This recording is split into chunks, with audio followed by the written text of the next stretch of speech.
Is there a bit of, I wouldn't necessarily call it jet lag, but is there sort of tiredness coming back from that event? So, and going back onto the server pretty much immediately? I don't know. But overall, just I would favour them in terms, not just ranking, but in general with how their team plays at the moment. I think Cabby and Mister, I haven't even mentioned them really yet, and I like them quite a lot. And of course, people will always talk about Coach Hunden, right? And say what you want. We both absolutely have said what we want to say about Hunden, but there is no doubt how much impact his experience and expertise has on this team. We're going to get underway on toward Nuke, and Hades will kick off the series. Yeah, good first kill coming through from him, but immediately overwhelmed by Mister, and that creates a number of options now for Sashi. They've been able to get Mister up in towards heaven already. I don't know if this is going to be on the radar for Monte. I mean, you'd imagine it is in the back of their minds, but there's just too much going on in the round here. It's only Stiko and Diha left remaining to try and pick up the pieces, and it's not looking too good. Diha's been dinked. Stiko will get a kill back. It's still certainly a chance in the round, but it's going to have to come through from Stiko. He can pop up with some clutches like this, can Stiko, and actually he's repositioned quite nicely onto the top of Hut. Maybe that's a position that Quez won't be expecting. And as you can see, he did get a little bit spooked by that one. But unfortunately, he's been spotted out now, and Stiko does not have any bullets left. Mister will make sure he comes and helps out. And Sashi on a map that we know they love very, very much. This is the map they took against Mouse at EWC. They get off to the perfect start. Which is just ridiculous. The fact that they beat Mouse on Nuke speaks volumes to how good they are on the map, right? Because Mouse are Nuke enjoyers. So it's not like it's a punish pick against Mouse. Exactly. Very true. Full USP round for Monte, just playing for the guns in the third. And yeah, I think obviously that pre-game went by quite fast because I enjoyed it actually, that pre-game. Yeah. But what I will say is that one player we haven't even mentioned once really for Monte is Demka. He would have been my player to pick if we didn't pick Hades because he's just... Alright, looks like we're having some tech issues. I think we just throw this one to a breaker while we remedy them. And then we will be back. No, it's back to us. I don't know, my light's on. I don't know, my light's on. It's fine. You look beautiful. It's fine. How far away are you, mate? Got to swivel to the right and then swivel to the left to switch either one on either side. It's fine. It's fine. It happens. It happens. Yeah. Well, when we like have a little freeze like that, right? It's always like, is it me? Is it the VX? Is it the broadcast? Nature is of it the online. Game? Yeah. But we're back in. Don't worry about it. And as you can see, thankfully for a round for that to happen, it's not the most critical round to miss against a full eco. Yeah, if there was one to miss, it probably was that one, and we'll even catch a good kill out of Demka. Gets an upgrade, $600 from the frag with the Mac 10. That's his second kill in the round. So a full eco for Monte, and they get 3 kills. You take that every day of the week, mate. Save Galil as well, so he could even drop an AWP across to Hades here. I mean, he wouldn't get head armor, so not ideal, but might be worth it. Depends how much they prioritize the AWP on the CT side, and it doesn't look like it's going to be that much.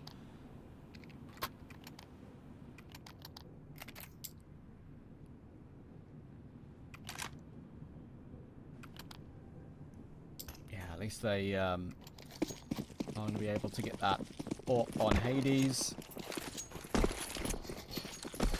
As you can see, dropped over by Demka, and with that Galil save, makes it very handy, and Hades, off the back of that, is very aggressive, and you know what, it works beautifully. I love seeing the AWP being aggressive toward outside red, but the problem is, if you miss a shot, or your teammate support gets taken down, it can be very hard to get away, and Diha, he tried to help his comrade, but unfortunately, he got removed by Lucky, and then Lucky finds Hades as well. Krasnal does really well to find 2, and Stiko is still here. He's been spotted out, hits a tag, no more than that. Lucky gets a quad kill with the rifle, and he might even get a free AWP in time as well. Oh, press E, brother. Quiz, hello? Question mark? Has he been CS2'd? I don't know, man. T-Rex arms, maybe. What I will say is Monte invested a lot towards outside in that round there to try and take the fight to Sashi, try and close the gap, and look for early kills, and they give Hades a lot of support, right? They're trying to bail Hades out of that position when he wants to fall back, so they're taking more gunfights, but they just keep losing those gunfights, and eventually Sashi have just torn them apart outside. Hades does have another AWP here once again. It's a hero gun in the round. So if there's any chance for Monte, it's going to have to come through Hades. We've spoken about how strong Nuke is of a map for Sashi, and historically not a great map for Monte, right? They played it once with this new roster. They lost it against Movistar Koi 13-5. And before that, with the previous roster as well, it wasn't great. The only win, well, inadvertently, came against Sashi back in May, 16-13. But it's just been losses outside of that, Trav. Yeah, exactly. So Nuke's actually a great pick here for Sashi into Monte in particular. Probably, it's what's crazy about it as well. Is that it's a map that, you know, I've watched the likes, as I said, of Iceberg and Quez. You know, that sort of duo been playing together for a very long time. Every now and then, on and off, of course, when the roster changes and come through, and perhaps situations like org changes too. Oh, hang on a moment. I'll get back to that point in a second, because Hades is still here. He's found 2 with the AWP towards single door, and Krasnal has pounced with the MP9. This round has spiraled. I was just talking about, you know, we've watched Iceberg and Quest for so many years on Tricked, even playing their trade in ESL Advanced back in the day, of course, the league behind this one. And Cabby, he has to try and bail out his teammates now in this round. He's kind of stuck in the smoke at the moment, but he has managed to traverse his way through single door silently as well. And I think this might be a bit of a mini masterclass from Cabby coming in here. He's parred this one really well. Hades is going to give it a look, though. The internal clock of Hades. He knows what's going on. What a triple. And the first round for Monte is on the board. That game sense is insane, though, man, because almost everybody would just expect Cabiab to go on the decon and then just try and play the post plant from decon. But Hades thinks, I'm just going to check back and see if he is actually flanking around. It's a no-scope to get the kill as well. Cabby can't believe his eyes. And Monte get themselves on the board through the way of the half-buy. That hero AWP absolutely does its job. 3 kills coming through from Hades. And now Sashi have to empty their pockets. Yeah, all the bonus money that Hades had, right, really made a big difference. Of course, in that gun round before that they lost, he still had 3k in the bank, right? So it's just having that little bit of extra residual funds can provide a weapon like that at a timing that maybe Sashi weren't expecting, and it's a big round for Monte to find. Ooh. So gets away with it. Down towards Secret with the Mac 10.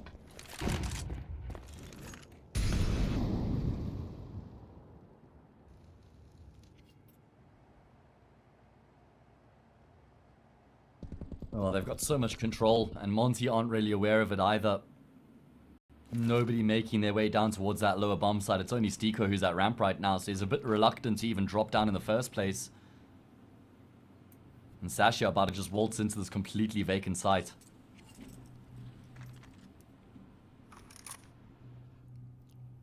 Yeah, and they may have a couple of kits and some okay util, but it's going to be quite a long rotation. Big Sticko, his first point of contact, unfortunately he's smoked off. He has an HE to use to try and maybe catch one. He goes for it and he takes it, and he's got help directly behind him. That rotation coming in from Hell. Diha makes sure they get a 2-for-1 in that situation, but Mister with the Deagle being an absolute nuisance managed to take Demka, and they're flying up the vents toward Krasnal. Krasnal has a chance to deliver, but now it has to be Hades.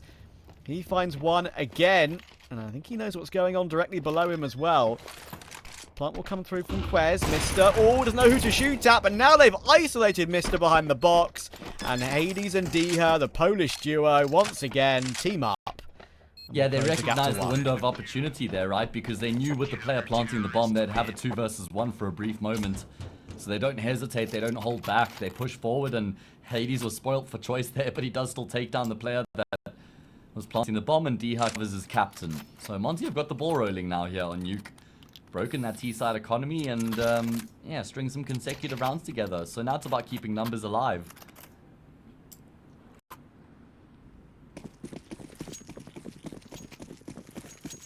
Indeed. Once again, Hades showing up. He mentioned he was our player to watch. He's keeping an eye on the individual level and the calls, of course. And right now, he's had huge impact. with his weapon of choice as well.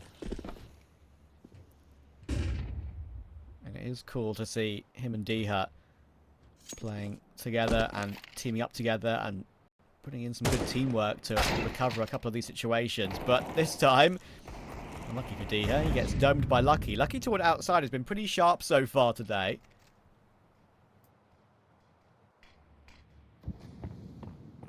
Yeah, it's a good point. Certainly a player to keep an eye on the side of Sashi. He's been so consistent lately. Certainly a massive factor in their success they've seen in the past 3 to 6 months. Now we're going to see them try and take the fight towards outside. Hades has got so many players swinging to fight him right now. In fact, 4 of them just force the issue. His head's been taken off, and that's going to create a lot of space for Sashi now. And Monte have decided to stack up the defense towards Secret. There's 2 players here. That's exactly where Sashi are headed. And Krasnal locks down the first, sends in packing, but he's not going to let them get away. Cost him his life, though. And as you can see, why was he pushing? Exactly. Yeah. Look at Mr. and Cabby literally hand in hand on the X-ray there. They are like, okay, well, there's only one reason why he would have pushed, because there must be another player coming to try and flank us, and that's exactly what they predict. Sashi have played enough Nuke to realise that could be a possibility, and now Demka needs to clutch. Lucky's found that AWP, of course, as well. In the vent is Demka. It's going to be very important for him to make his way up on that timing, and oh my word, a tag comes through from Lucky, and Cabby just unceremoniously puts him down. 3 kills for Cabby, showing up when it matters most, and the Deagles really sung for Sashi. God, massive Deagle kills coming through from Cabby there. What a triple kill out of him, man. The Star Rifler on the side of Sashi shows he can do the damage with Deag as well. And that's going to rattle Monte. They're not going to have an AWP here. A couple SMGs to plug the gaps. That's a really rough round for Monte to lose. It was a chance to level up the scoreline, right? And put some pressure on Sashi, but all that pressure's just been released now. And Sashi can really pull ahead. You win this 5-2, then you get a big advantage in the economic game as well.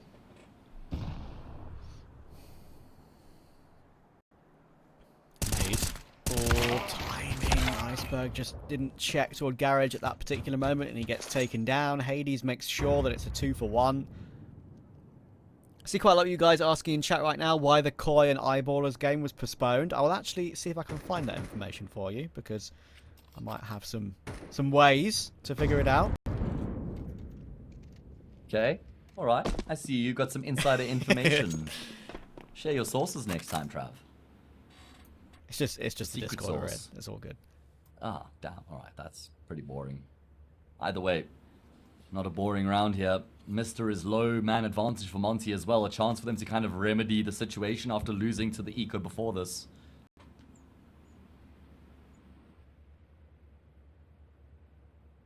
Looks like. Do they just try and walk down Secret here and head in towards the B bomb site? They're looking for a fight on the cross. They found one. Hades is dead. Demka to recover. I mean, it's not a bad transfer. Finds a frag and does significant damage, and Stiko's in the perfect position with this MP9. 18 health between 2 players. Oh, he's going to just chew them up here. Try and drop the smoke on the site to at least get the plant, but no, not even. Both left exposed. Secret cleans up. Does he? Does he? He should. He will. There we go. There we go. It took an extra second, but no worries. So yeah, I can confirm that the reason Koi versus Eyeballers has been postponed is that Eyeballers have a conflicting event, and that game will be played at a later date, just so you guys know. And yeah, important round win for Monte to stay in touch, especially after they've been caught by the pistols. They would have been frustrated to lose. Good recovery once again from Sticko. Of course, damage has been significant over the last few rounds though, so there's no Hades AWP again. Yeah, this game's back and forth, man. Neither team's really been able to put serious pressure on their opponent when they've gotten that opportunity. And it's just going to be a charge coming through from Iceberg with that Tech 9. He wants to force this gunfight on his opposite number, at least in terms of the IGL. And it's going to be Hades who comes out on top, pistol on pistol to finish it off. Troops are going to follow suit though and file into position. Still a couple players in Secret, and Quest has alleviated the pressure a little bit. Hades is forced backwards, but he's dead.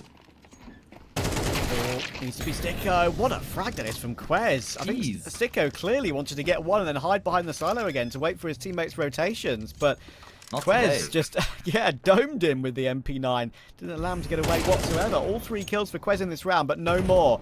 It's going to be down to Lucky, and now it's a 1v1. 20 HP versus 8. Lucky will reposition silently to the rafters directly above Krasnal. I don't think Krasnal was predicting this one. Freest of 3 kills for Lucky. He makes it a headshot to boot. 8 on the board already, and he will now join his 3 other teammates on 8 kills. It's a great team performance to start this series from Sashi. And Iceberg is 1 for 8. Guess who the IGL is, guys? No points for getting it right. But still, a really well played 1v1 there from Lucky, just changing up his position, you know, going aerial, getting up on top of the rafters, was never going to be anticipated there by Krasnal. And he's able to close out the 1v1 with ease. And they send Monte back into force by territory, evidently where they do some of their best work, but they're still on the brink. That's the problem for Monte. If you lose this round, then the half is gotten away from you in a big way.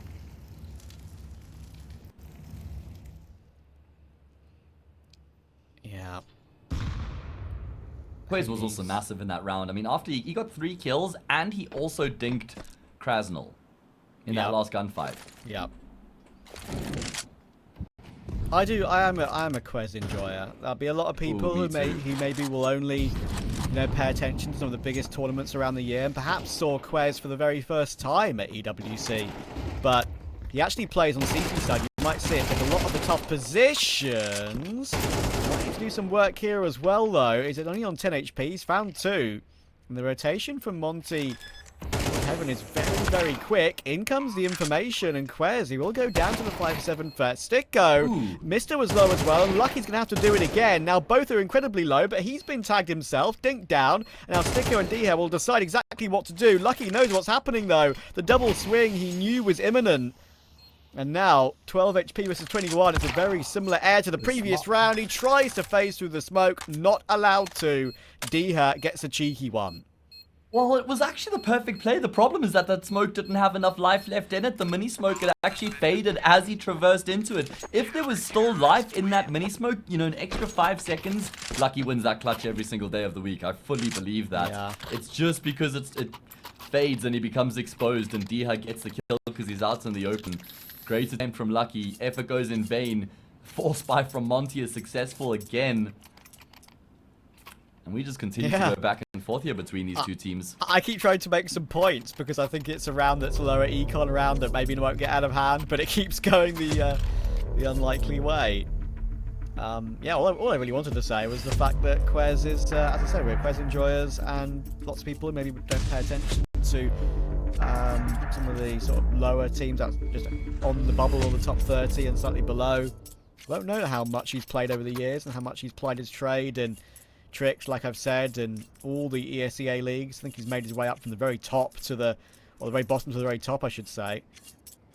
And as I said, he plays quite a lot of the tough positions, at least to my knowledge, on CT side, like Bianca, Vertigo, just as an example. Maybe we'll see that if we do get to Vertigo at the end of this series.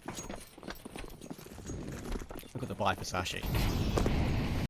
Yeah, it doesn't look fantastic, and this is sort of an opportunity that Monte have had, I think, like at least twice so far in the half, and that's to put pressure on Sashi by beating out their force buy. They haven't been able to do it just yet, and they might struggle again. Great double kill from Stiko. Does somewhat salvage the situation. Hades will try and slot into position, but he's been traded out as well. Fantastic trading from Sashi, and that's going to get them full control of this B bomb site. The plant will come through as well, and Monte have to make the retake happen without a kit at that as well.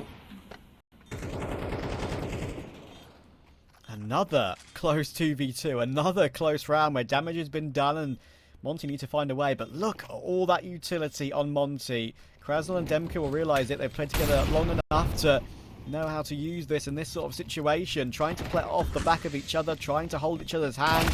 And Lucky's playing, I was going to say playing a nice angle, but Krasnal runs him down nicely. Now it's Iceberg. He's trying to guess the lineup, but Krasnal will immediately put him down. And he's got enough time for that defuse. We're back even again at 5 apiece. And that is the round finally that Monte have been hunting for, because now they've broken that T-side economy. Sashi will have to settle for a save, and Monte can just get themselves into the lead here. Nip themselves a little 6-5 scoreline. Cheeky 1-round lead. And then Sashi could still play for that 6-4 scoreline, you know, in the last round of the half buy up then, instead of going for a force now again. I Yeah. think that would just be a bit too much.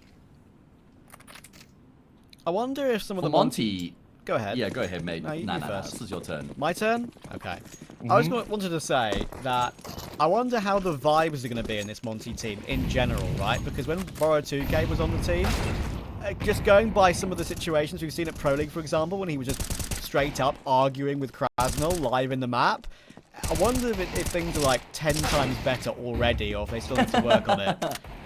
Yeah, I'd imagine, like, you could tell from someone like Hades, he's he's got some good energy about him. Good humor. Brings some good spirit to the team, yeah, good humor, right? So I think he'll bring some important energy in that regard as an IGL complete change-up. You know, someone like Stiko is all about the synergy in the team as well and building the team, making sure everybody feels valued and supported, Trav, because that's important. And I think Diha's a pretty light-hearted guy as well. So I don't really see where any negative energy could be coming from, unless, you know, maybe Krasnal and Demko, we can't completely absolve them.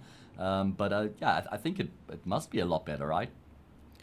This round I'm not sure will be a lot better, though. Actually, it's a kind of an interesting one, because Monte, they're kind of fed up at being, you know, struck down by these Mac-10s and the pistols. They tried to fight fire with fire that time. As you can see, pushing toward outside, if you remember how Cabby got his one kill, just doming Demko on the side of the smoke, I believe. And again, these 1-digs are proving to be very dangerous. 30 seconds, Sashi walking as a trio down toward the B site. Krasnal just giving it a glance, waiting for that glass to be broken. If he is seen, then he'll know he can play time, or maybe try and get a cheeky kill before his teammates come and help. 17 seconds. I wonder if he's going to try and deny a plant as well, but no. He's going to stay silent, and that works out for a freebie on toward Mister. The plant denying that doesn't really matter. No real risk. Yeah, it's an eco round anyway. So exactly. They're going to be buying up next round as is. Just make sure you lock it in. And he's guaranteed at least a kill. Still going to try and find a way to break down this crossfire. They know exactly where both of these remaining players are. Quez with the Desert Eagle. One more bullet will get the job done, but it's Krasnal's one bullet. That is a headshot connection. And Monte will get the lead coming into this round. It's exactly what we expected. It certainly was a scratchy one, but they've got their noses in front. And that's actually the point I was going to make, Trav, when we so kindly interrupted each other. And it's that Monte just have to scrap themselves here together on Nuke. We're not expecting anything pretty. We're not expecting a dominant performance at all. We just want to see something competitive. And it doesn't matter how these rounds come. But they've got a round lead at the moment against Sashi on Nuke. So yeah, that's what it's all about. As we've discussed as well, as a Sashi that love this map, adore this map, played it for years and years and years as the core, and of course put it to good effect against Maus, of course, as we saw recently. So yeah. Look at Demka. Let's go a little bit further into it. A bit of a poor half by his standards. Oh, this is going to be a tough one for Hades to get out of now. I don't know how he's been allowed to get away from that actually, but the push toward trophy doesn't work for Monte, and look at this round, it's spiraling now. I was going to say, I think Lucky had the bit between his teeth there, and he should have kept forcing the issue, but then they just get 4 kills, well, I guess 3 kills elsewhere off the bat, and it's only Hades left alive. So Lucky, you know, with a little bit of discipline there, probably makes the correct play. And Hades has to make a fantastic play. Neat little second kill coming through from him. The problem is, he's got 18 health, no kit, no chance, right, Trav? I mean, this would be the clutch of the century. This is not happening, Matt. Don't worry about it. Even if he was full health, this is not happening. Don't kill yourself with a nade, Hades. There we go. He avoids that, but he doesn't avoid Cabby. We're locked together. 6-6. See you in a few minutes.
After a back and forth affair, the first half ends level between Sashi and Monte. Monte now on the T side of their opponent's map pick. Certainly have their work cut out for them, Trav, but they're looking scrappy right now. They're piecing it together. They're forcing Sashi and putting a lot of pressure on them as well. So there's no reason they can't make this happen, and they'd love to win the pistol round to set things in motion. I think force would be the optimum word in that half. So many force buys and half buys were won by both teams, and the Sashi Deagles were absolutely disgusting. Monte will try and make their way in towards Secret. Unfortunately, Hades, he tries to fight and gets caught off. Iceberg very low from his initial piece of contact that he took as well. So Iceberg, he's in this position. He is ready in case they decide to fly up the vents toward A again. It is an option for Monte in this situation, but they might be going into their death if they don't play it correctly. Just biding their time, maybe giving the players towards the top side of the map a little bit more time to play with. No, they're just going to go straight up the vents, but Iceberg was ready for it, waiting with the Julies. Oh my goodness, 2 sets of Julies, 4 frags found between the two of them. The captain gets 3, and that's going to be the perfect start to the second half here for Sashi. They had a great read on that.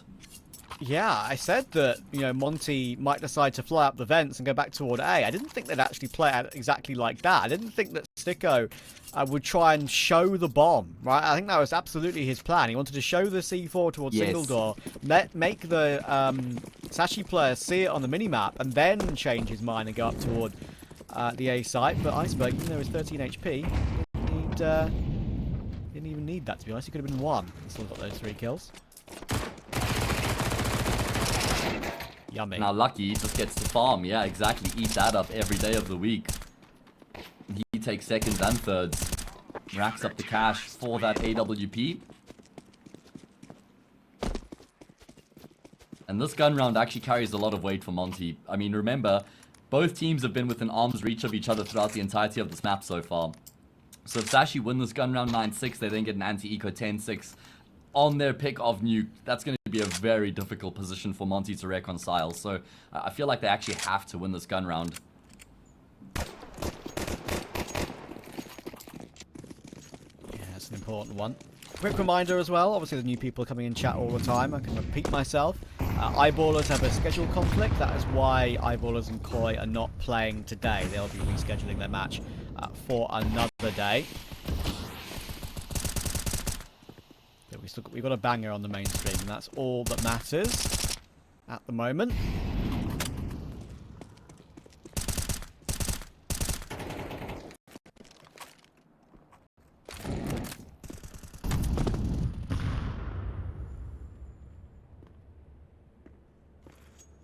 Look at the default standoff right now for both these two. Waiting outside, waiting lobby, waiting silo. Actually not giving Monte anything.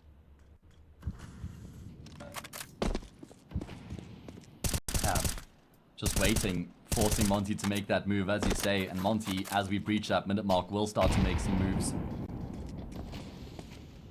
Most of their players towards outside, and Cabby is looking to try and find a fight as well. He finds a lot more than just a fight. He's lost his head. 40 seconds on the clock. Monte still just looking to try and work their way around the map here before they make any commitments. Eventually, it's going to be an A crunch. And that's exactly why Sashi are looking to make a move of their own, and Demka's been caught off guard. That is uncharacteristic.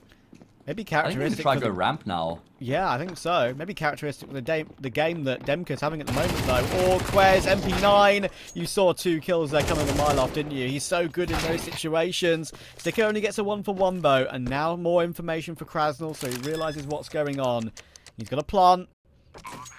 Gets it down with 9 seconds to spare. And now he's got a 1v2 to play out. Krasnal's improvement from CSGO to CS2 was very, very notable. He's fallen off a little bit of that form that we saw from him as of late. And this was the defuse kit. Krasnal's going to have to hit 2 clean shots. Look at where the bomb was being defused as well there by Mister. He was tucking himself as close to the wall as possible, making himself as hard to see as possible, so his teammate could cover him. And lucky, he's having a superb game right now.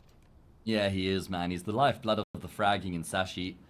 He's certainly elevated his game multiple percentiles over the past, 12 months. He's actually just looking better and better, and very consistent and stable at this level as well. decision-making time now for Monte. Probably just going to settle for half buy here and then buy in the next. You need that util on the T side, just no two ways about it. And they can afford to just sort of half buy here and get quite a lot, so can't discount this round entirely.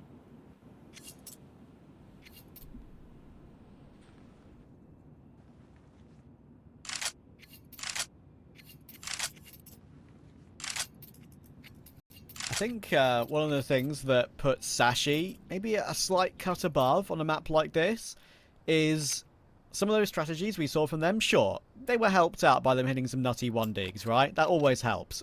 Never goes amiss. But they have strategies for like every type of round and every type of situation, yes. Right? I mean, like some of the calls they made when they had those low exactly, like those protocols they had when they had those low econ rounds. One of the ones where they had I think it was a 3v3 and they just walked together in such good team play. Just one very small example. Look at Cabby as well. The timing could be really good for him. Instant headshot. Can he get away? He's trying to. Diha, he doesn't want to get away. He wants to fight. And Diha will punish him for that. Important kill coming through there. AK for Diha doing work. It's the hero AK in the round. And Lucky's desperately trying to remove it from the round, but he overcommits. And Diha punishes him. Okay. That certainly does make things interesting. Man advantage for Monte. And they've got some firepower to work with as well. And Sashi have no idea what's going on right now. Ugh. Iceberg's lucky to have a head. Hopefully he's not going to start melting under the pressure. That's kind of what global warming's doing at the moment. Hopefully he's not affected. Hopefully he's one of those deep icebergs, you know, one of the blue ice ones that never never melts. Super far north as well. The permafrost, whatever they call it, yeah. Mister, what can he do? Mister on the default A silo. Already removes D. Yeah, that is the main hero of the round gone. And Sicko has managed to find the M4 as well, of course. So, 30 versus 3, 30 seconds. And Hades being very, very patient. Sicko will now lurk his way through. Iceberg is desperately trying to work his way up the vent, but it's being glanced at by Hades. That's a freebie. And Quez is not close enough. Alright, well, game on. Monte able to make this eco round work. I'm not even going to call it a half buy. Maybe I should, but still, that AK on Diha does some fantastic work. I think Sashi just overcommits to some of the fights. They maybe get a little bit ahead of themselves, especially Lucky towards outside. I definitely understand what he was doing. He knew he kind of had Diha trapped outside, right? And he could force the fight, but he peeked before his AWP had completely reset. So for that brief moment, he couldn't actually even fire off the shot. And he was just out in the open, so he just overcommitted there a little bit. Yeah.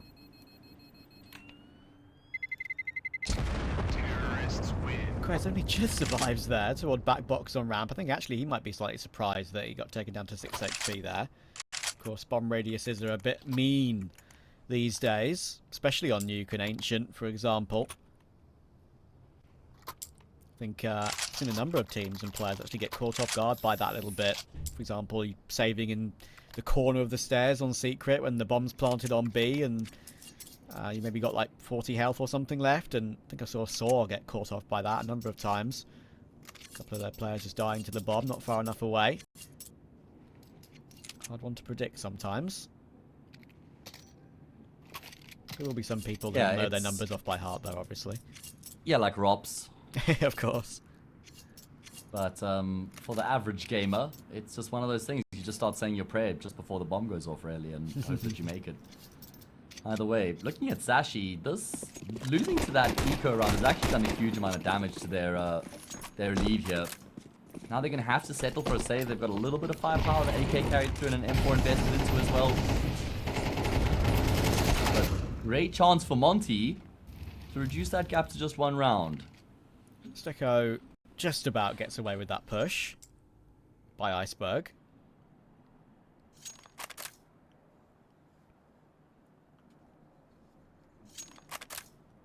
Only 5 HP to spare though. I'm not sure if Sicko's the kind of person who'd maybe want to take the AWP in a scenario like this. Obviously we see the Bogdan rule, the classic. He might be the exception, right? Yeah, I think Sicko doesn't seem like the guy who'd probably want to kind of take it in this situation. And they're too far away anyway to switch it. Either way, as you can see, with Sicko top solo and Hades directly below him, even if Hades was the best shot put player in the world, he wouldn't be able to throw it the AWP up that high. Demka, nice catch. Managed to deal with Lucky as well. And this eco is being sorted out. Mister will try and fall away and try and at least keep this M4 to the next round, but he could be swarmed. He's been spotted out as well, which won't help. Already there's a close outside player pushing him down. Is he ready for it? He is not. And in the end, he gets caught by Hades and not by D-Hurt. And that is the gap back down to 1 again. Doesn't get better than that for Monte. The numbers that they keep alive make it look really good. So they get a little bit of a buffer and they continue to just keep themselves in the conversation. They continue to chip away at Sashi here on Nuke. Sashi's best map by some distance. And if they can win this round here, Trav, then we're really cooking for Monte. So it's game on as things stand.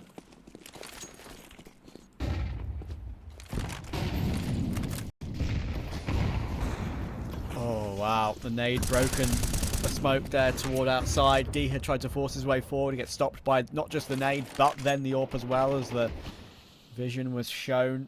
Too lucky. Try and respond, and you know what? Whatever you can do, I can do as well. What a lovely pick to take. Cabby goes down. That's Counter-Strike 2 for you.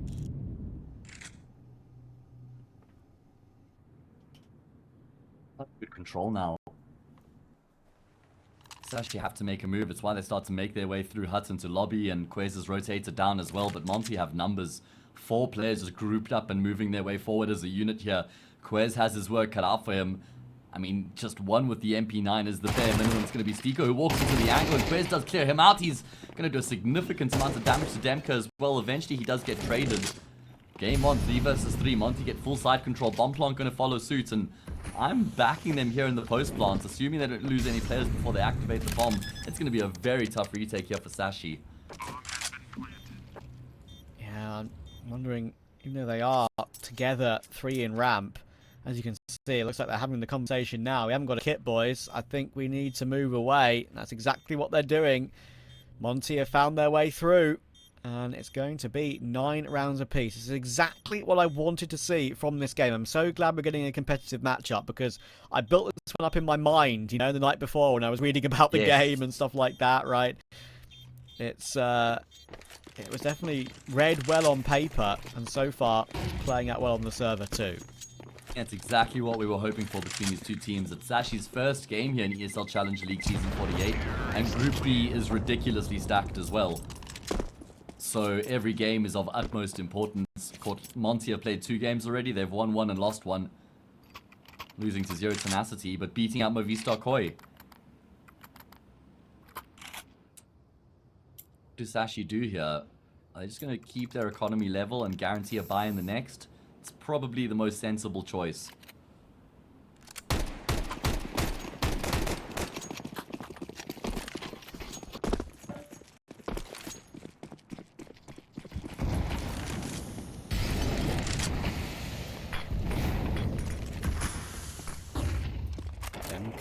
Not had the best of games. He's been the first man out. He might feel a little bit sold there. He was out quite a bit of a gap between him and the rest of his teammates. Mist will take some damage falling down toward the site. And unfortunately for Monte, bomb is on the site. And look at Sashi. Yeah. They have swarmed it. They're all here.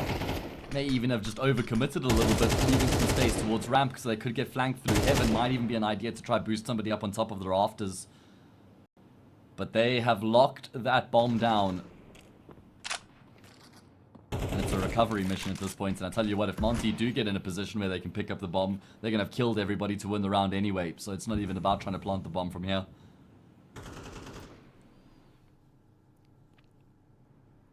Of course, Stiko, in this sort of position, has to assume that kind of every single thing is being watched. And it is. It's maybe not via the positions that he is expecting himself. Hayes is trying just to find something, trying to just scope into the site on a timing, but unfortunately I think his timing could not have been worse. Quez is holding a bit of a duck angle, and look at Sashi, they're just looking to fight here. Why not? Fair play. Take the initiative. Go in together toward lobby. It's a lobby crunch with 25 seconds to go, and it removes the last few members of Monte.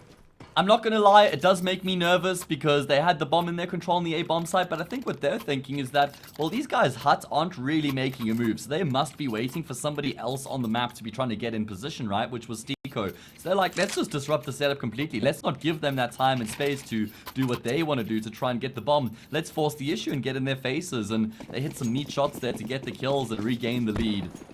Good work out of Sashi.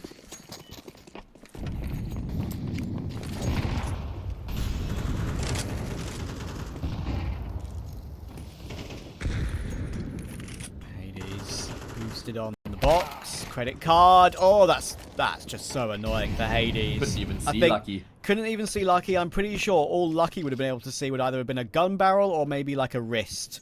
And unfortunately, a wrist is enough to take a kill. It's one of those perfect examples where the further away you are from the angle, the more you get to see. And so Lucky has a better field of vision than Hades does. He pivots across towards ramp, able to find the first, stopping them from crossing as well. He's just hitting everything that steps in his scope right now. Everything that appears on his screen is as good as dead. That was clean from Lucky. That is just textbook ramp warping as well, especially textbook ramp warping when you don't have a rifler or playing close, right? He takes one angle, takes it, moves to the close box angle. That's where he can most obviously be peeked from next. And then once he takes that kill, then he falls back and plays defensively because there's no reason to go in for anything more. Look at Iceberg position as well, holding such an annoying angle for Demka. And Sashi are now starting to pull away. Yeah, you look at the money for the T side, it's looking bleak. I think that they're going to have to save here and try play for overtime. Sashi have a great opportunity to basically bury Monte at this point. And they've got a $2,400 round loss bonus. It's definitely enough to get a full buy in the next if they eco here, but it doesn't look like that's what they want to do. They're going to spend all their money, and I have a feeling we're going to see something punchy here in this round from Monte. They haven't gone for that all-out super fast A hit. I mean, they tried it once, it was a bit disconnected, so let's see if they're going to try run it back here. Wall of smokes outside, that's just to pull the attention away. Where do they go from here, Trav? Yeah, this is the round. As you say, they've been kind of snookered a little bit, but Sashi kind of will know what's coming. Possible double pump toward A. Iceberg is ready. What can he get done? Hope he doesn't play anti for too long. Sometimes it can be very awkward when it's like that. And there we go. As you can see, Demka finds it. It's a big kill from Demka with the quiet game he's been having. 4 versus 3. Tracers spotted. Dia takes that one. And they're gone. That is ridiculous. I can't believe how quickly that falls apart there for Monte. Excuse me, for Sashi. Monte on the exec just looked fantastic. As you say, Iceberg playing anti-flash, maybe just overcommits to the play. And then the guys just streaming out of hut are able to find the kills. Lucky also missed a key shot there, to be fair. As much as we've been hyping him up, gonna have to highlight that. Very true. Hades is also looking for one of these two saving players, Lucky and Quez, but he knows that late stage of the game, it's very important. Keeping 4 players alive might just secure their future funds for most of the rest of regulation.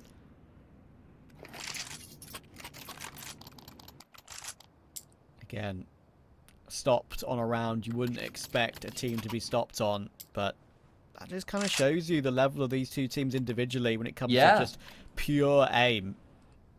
I mean, it's been the theme throughout this match so far, throughout this map at least, that it's just been completely back and forth. I don't think any one team's had more than like a 2-round lead. Well, okay, there was a 9-6 scoreline in favor of Sashi at one point, but certainly not more than a 3-round lead throughout this map so far. Monte just going to run it back here. Worked out very well last round. If it ain't broke, don't fix it. And sometimes this sort of strategy can certainly catch out a CT side. Mister's in a nice position this time. Just depends if he gets caught by a flash while they try and make their way out. And that is exactly what happens. But he still finds 2. And it's a lot more solid. Cabby on the off angle though gets removed by Krasnal. And Krasnal's here to play. That's the Krasnal we know and love. He could even make it 4. Lucky just about hops away from it, but in comes Quez.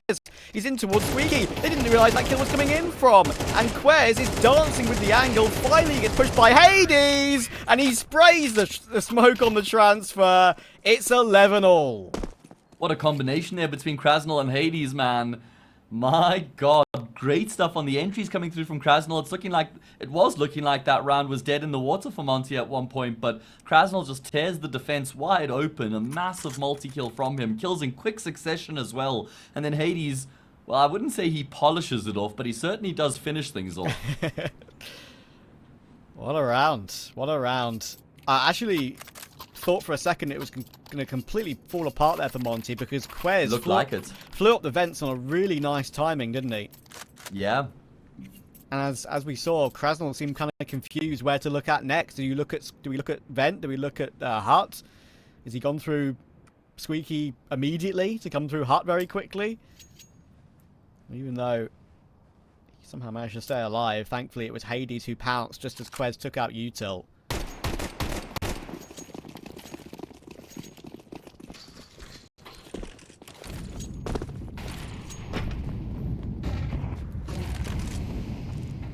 Okay, well, no money left in the bank for Sashi if they lose this round, and Monte would get themselves up to map point. Winner of this round gets themselves to map point. Yeah. This game is the gift that just continues to give, and I don't think this is going to end in 24 rounds either, Trav. The pattern certainly does not suggest as much. It doesn't, but you've said it now, so we'll see. Still, so though, nice. Monte certainly has the economic advantage, as you say, as well. They can still buy in the next round, which is the big thing, as you've mentioned. So, here's an early 1-for-1. Hades got his. Lucky got his. The battle of the Orps between these two has been pretty tasty, but Sticko has managed to remove him. Look at Quez there again. I mentioned he's so good in these anchor positions. He's going to try and pounce, but he doesn't perhaps get the angle he wanted. And Mr. only gets 1. It's Iceberg 1v3. He's been spotted out. MP9 at range. Very difficult to get the kill. He still manages to find it, but in the end, even though he switched to the M4, Krasnal takes the kill. And actually, that was a really important one to hit for Krasnal, because look how far away Sticko was. So, there is Monte. They've recovered, and they get the first series, or first map point, I should say. Yeah, and they've only had the lead once in the game preceding this. That was at the 6-5 scoreline where they got their noses in front in the first half. And now they've got their noses in front here once again. But this is when it matters the most. And look at the investment for Sashi, or should I say lack thereof. A scout on lucky MP9s and M4. No kits. Util is light. This has been a grind and a half from Monte. A fantastic display on their T side so far. You got to commend Hades calling. It certainly has been great in these rounds. And they're now on the brink. Yeah, the Hades IGL arc, as we said, we saw it a tiny bit toward the end of that 9 roster when they were fiddling with the team, when they dropped Minio, took Jacob for a while. But I don't think that was ever really going to work long term, and it didn't, and they all moved on. Hades given an opportunity with what is obviously a very, very nice team around him. They have an opportunity to take map 1 here. Of course, Sashi, this is their first game in ECL this season. Monte have played a couple already. 1 loss to Zero Tenacity, 1 win versus Koi. Lucky though, what a kill. Look at the top angle from Cabby as well. It might be good for 2. It is good for 2. Oh, and Matthew, I think you may be right. Another kill from Cabby. And it's down to Demka. Yeah, it was wonderful stuff there from Cabby, just holding down the line by himself. He didn't move a muscle, just crosshair posted up on the angle. They run in his direction and he just mows them down. Almost single-handedly wins around for his team. I mean, 1 kill comes through from Lucky Scouts as well. You can't discount that, but there we go. Overtime locked in. I mean, I feel like Sashi deserve OT. They've been so good throughout the map. They've had the lead for pretty much the entirety of the map. And they did kind of squander it towards the end. Monte have fought hard, and previous 24 rounds now mean nothing. Into OT1 we go. Yeah. You know what? I couldn't really have seen this map having any other ending, so I completely agree with you, to be honest. I'm glad we got here, though. Makes the game ever more exciting. Yeah, especially got to make up for yesterday, right? Where Bateris got absolutely battered by 9 Pandas. They did look a bit botty, but come on. Yeah, fair enough. Battered sounds better. Probably a bit more polite as well. Not much more, but a bit more. I know. I jest. If there's I a would better never say botted, Trav. That's not me. No, I know. If there's a better player watching this game, then that was a joke, and I apologise. Never apologise, Trav. Never apologise for the truth. Krasnal, look what he's doing right now. Dead. That is the truth. He's Surely. completely worked his way through ramp, but he's gone up heaven. Okay, it's not the end of the world because I was able to get the kill onto Cabby. And he does unlock the A bomb site to a degree. The problem is the molly means he can't push forward. And Lucky outside has taken down the Heaven player. So at least that alleviates the pressure to a degree for the CT side. Iceberg should be traded, and he is somehow on the flick pretty much. They're able to land a dink, and now it's all on Mister. They should know he's the A anchor though, right? They have to have that in the back of their minds. Well, now they know. Now they know. Can they get down the vent though? They are kind of lined up together here. Hades will manage to escape. And Sticker has to stick around, and he'll get caught. Bit messy there, and your reaction tells it all. It's now a clean 1 versus 1. Hades 100 health, Mister 100 health. Mister has a kit, obviously, in overtime. If he didn't, I'd be berating him. A smoke, flash, and nade. And Hades is playing in single door. Ooh, he's got an opportunity to go through the glass as well. It's not broken. They'll drop down and they'll smoke single. Hades will go for the peak first, but he can't connect with it. And Mister has found an all-important clutch. Monte fumbled the bag there in that round 3 versus 1. They should have known Mister's that A anchor. You can kind of see they freeze for a moment, and then they're like, let's try go down the vent. They could have fallen back through Squeaky. And Mister, mad props to him, because he's the one who's fighting there to stop them from being able to get down the vent. That's why he's not just sitting back behind Silo and trying to play a passive game there. He knows he has to extend forward. He has to close that angle down, and he then isolates the 2 players. One gets down, one doesn't. He hunts down the player Squeaky, and then closes out the 1v1 afterwards to regain the lead for Sashi. That round was kind of littered with mistakes for Monte. It wasn't just all that you just described. It was the fact that when Krasnal made his way up toward Heaven, right? That little right-click molly that meant to go toward default blocked him off a little bit. Caught the edge of the Heaven area, so it's very frustrating. Just small things like that can cause losses in these sort of games. Oh, Cabby. I'm not sure a CT player on Sashi, actually, or Monte, has done that the entire game. And to be fair to Krasnal, what on earth would you expect it at that timing? What a play to make from Cabby. Especially when the game is as tense as it is right now. Alright, well. Where to from here from Monte? It looks like they're just going to reassess the situation. Numbers outside. It's Mister who's here posted on the angle. And they're coming his way, Trav. Oh, I'm kind of upset Mister's moved away. Obviously, he's not to know that they're on the other angle, but this is a huge shadow advantage in that position. And now he just about gets down the vents safely. What a weird position to be in. Lucky's just trying to reverse his way back toward behind the silos right now, and he still gets himself that one toward Demka. But Sticko is always going to be further up than he expected. A few bullets into that smoke in front of the vents. It wards Mister back down it again, and they'll feel comfortable enough to go for this plant. But look at this double retake through the lobby and hut area, with Mister just waiting to get himself out of those vents in this 3 versus 3. Of course, there are kits in play. Only 1 HE and 1 flash, though. They're going to go double door instead. Sticko's looking clean with it, though. There's 1 headshot, but it's only the 1. 2v2. D has still toward Heaven. It's a very powerful after plant position.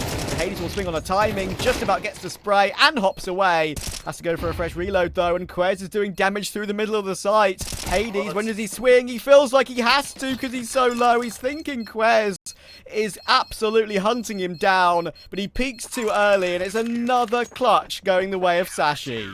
No, Quez just holds his nerve there, doesn't he? He holds his nerve, just posted on the angle. 3 bullets in the magazine, not concerned about the retake. Doesn't pull out the sidearm either. Locks it down and eventually gets the frag there to win a key round for Sashi. Oh, I thought Monte had that one in the bag after Stico starts walking off the bomb site, gets that instant kill.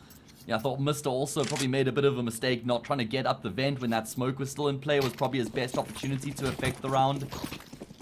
But these rounds are so tense. Trying to keep your composure is really difficult. Right. Especially for Monte now, right? Like, that could easily be 14-12 to them, but it's not.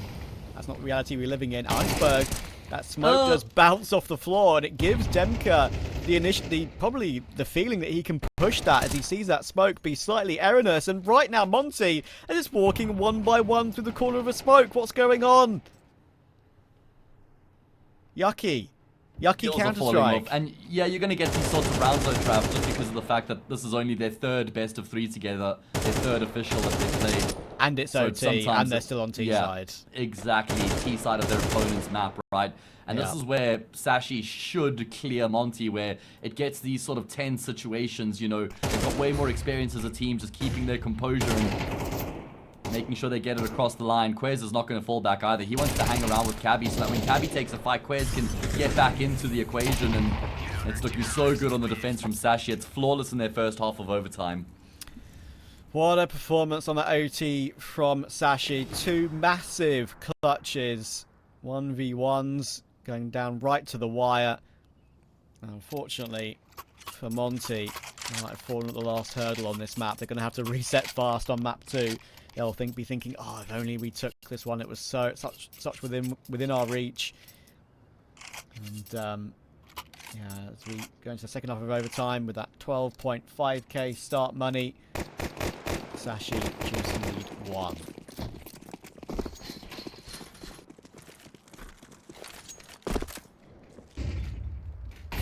Such good teamwork from them on the entire half. I wouldn't put anything past Sashi if they're able to come back and win this one. It's been very impressive.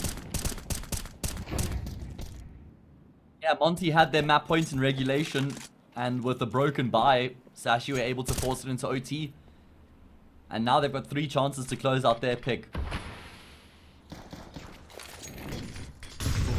The just about creeps down. That smoke was fading towards Squeaky. Hades looks like he wants to put a few more pot shots through those outside smokes, and might choose to do so from above. Of course, sometimes if Sashi would maybe palve it closer to the railing, you maybe would be able to see arms. Yeah, spot ahead. Spot ahead or a shoulder over the top, as you say. And this is really good, though. Yeah, I like it. The fact that they've been able to just show their hand in secret a little bit, just take that fight with Diha, is going to keep Diha focused on that B bomb side. I thought it might draw a rotation as well, and I think that's what Sashi are also expecting. They're trying to draw a rotation down, although maybe they actually pivot in towards Iceberg at this point. Going to be able to get across there with that smoke, so Hades can neither confirm nor deny how many players have crossed. And it's most of them for Sashi. They do still have Quez lurking Squeaky Door. He does this role so well. If he's able to find a frag, that would be fantastic. But no, Hades will deny. And that's going to force Sashi's hand in towards the B-bomb side. It's only D-Ho's here right now, and he's gone down. Oh my word, Sticko. That nade is absolutely dirty. And Hades actually has been caught by Lucky's Molotov as well. I wonder how that went down. He's found Krasnal too. And now it's getting all the more difficult for Monte. It's Demka and Sticko both stuck toward ramp. They're peeking from either side, but they just might get taken down from either side. Cabby finds his. It's all down to Demka. They know exactly where he is. He is more stuck than he would want to be, and Cabby will take that one too. What an overtime that was from Sashi. Yeah, they turned up, didn't they? They forced it into overtime and they never looked back from there. It's kind of brutal for Monte, who are up 12-11 at one point, and they don't win another round after that. 5 in a row come through for the Danes as they close out their pick. It's more often than not, but yeah, actually, I think this is a great pick for Monte, just looking at the recent results for the Danish team. Yeah, I really think there's a great opportunity we could get through to the Vertigo that we kind of want, right? Because I said earlier that I'd love to see it decided between these two, and if this map and the last map, if we are to get there, have anything like the entertainment we saw from map 1, then it should be very fun indeed. And we're into Anubis. I've not lost you, you've not lost me. All good. We're ready to go. All's well and ends well. Couple sets of Julies here for the CT side. Sashi obviously get to choose which half they begin on here, as it is Monte's map pick. It's a T-side start for them, and they're going to just try and go in towards this B-bomb site. But Monte are well set up to deal with this. They're 3 players in position, and the crossfire sets up. It's going to be so tough for Sashi to break on the entry. They're the ones who are being broken wide open right now. It's a flawless defense. I like something that's going to be something as well that Monte would have worked very hard on. I mean, everyone knows that Anubis, you can put in some good T sides. Everyone kind of, I feel like, knows how to play the T side of Anubis, but CT side still seems to be evolving slightly. And yeah, it seems to be getting, the map seems to be getting ever so slightly more even as time goes on. People are figuring out how to do the mid-round aggression, you know, how to go for aggression early round as well to play the rotations, how to figure out what the T side are up to, and in that round, Monte were very well set up for that pistol.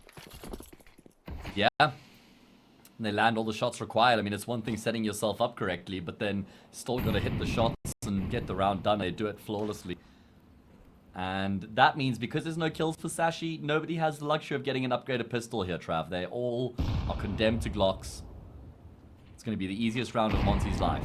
Go on, Stiko. Rack up some eco kills there, mate. If he hadn't got kills, plural. If he hadn't got one, it would have been actually a little bit funnier. But thankfully he did get one. And it's the only player they lose, of course. Hades gets himself 3. Important for that future CT side up back. We're good. No, yeah. All right. All good. Gun round is upon us. Sashi on the favored side here. Need to get this ball rolling right here, right now. Don't have full util, but they've certainly got enough. Problem is, there's only 2 flashes coming into the round for the T side. They've certainly prioritized their Molotovs. So it's worth keeping that in the back of our minds. What does Iceberg look to do here? What is the plan going to be for Sashi to get themselves on the board? Standard passive default in the beginning.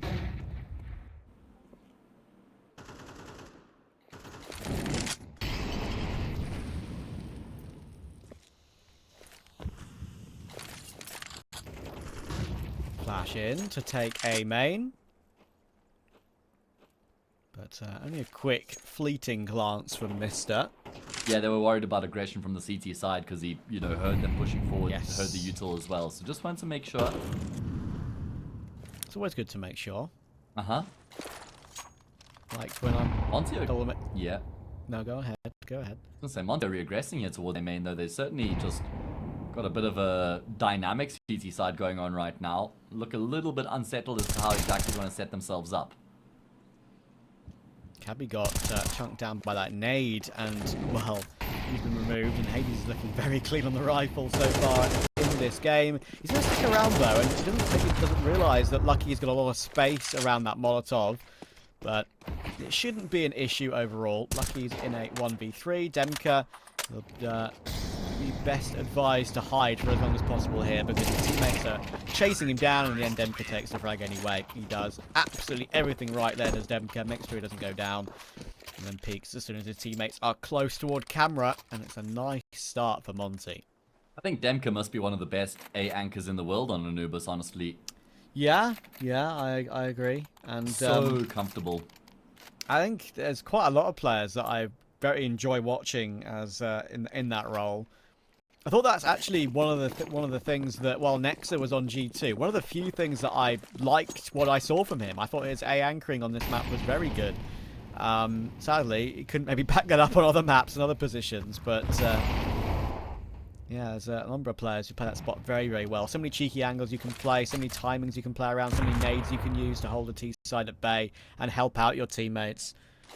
It's that's actually one of my favourite sites to play myself as well. Yeah.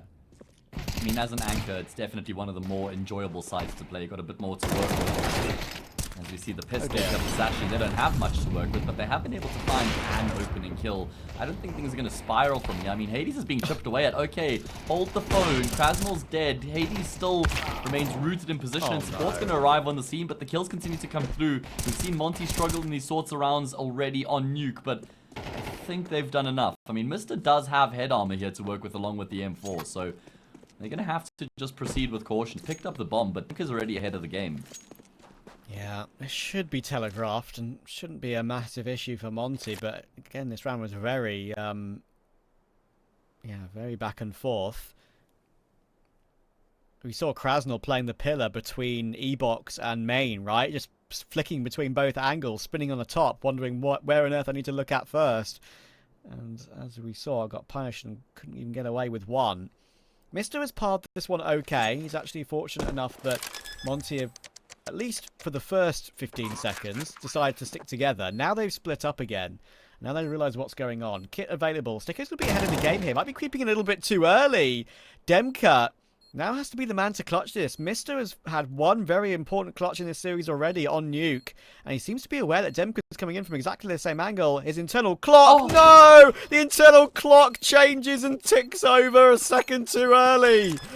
No, Demka wins it out. I was wondering when watching him when he was going to switch back and look towards the bomb site itself, because he had to eventually, right? He had to be wary that Demka could just be shift walking the whole way through to come clear A main out, but unfortunately for him, yeah, timing couldn't have been worse. It's a great eco round for Sashi. Outside of winning the round itself, they couldn't have asked for more out of that. 4 kills and a bomb plant as well. That's just so upsetting for Mister, though. He won't be thinking about the positives. He'll be thinking, why didn't I just look at it for 1 second longer? But I agree. At least it's something for Sashi to work with. It's limited the Monte economy significantly, as you very rightly mentioned. And even though Monte have a clean sheet, it's not clean necessarily economically.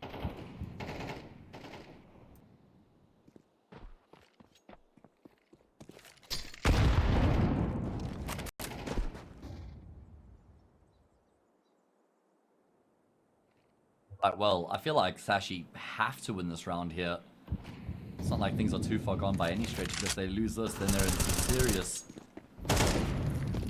concerning positions at that point. And Krasnal is actually just going to be finding Quez there on the lurk. Not afraid to make a bit of a play there. And Hades just continues to control cameras from A bomb side. Tia keeping things very simple on the defense here, but it's incredibly effective.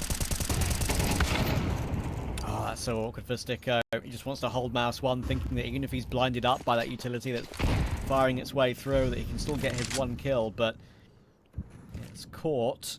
Cabby's got a smoke. That can be used toward Temple comfortably and block off that rotation, but Demka has got some of that of his own. Hades is in a very awkward position here, and he has to react quickly, and he can't react quickly enough. The tracking is a little bit off on that flick round. Now Cabby unlucky versus Diha and Krasnal now, as Demka gets removed. Diha's working his way in through Beach, but he's coming in quite late, and Cabby wants to get ahead of the game here. He wants to be assertive, and he's looking for that angle. Arm spotted, but Diha's seen it too, and he jiggles with the angle nicely. It's down to Lucky once again. Had a great game so far overall, been so impactful on Nuke. He's still hiding toward that cake position. Nice control on toward Diha. Now down to Krasnal. Oh, the spray just doesn't connect with the last few bullets. And Krasnal's got a kit. He's alright. Oh, we've had some ridiculously close rounds so far here on Anubis. The A bomb site just littered with corpses. Round will go the way of the CT side. At least at the bare minimum, Sashi get a bomb plant, which means they will afford another full buy here, but yeah, the defense is working out really well. The clutches are going Monte's way. They're holding their nerve. Can't really fault Lucky there in the 1 versus X situation either.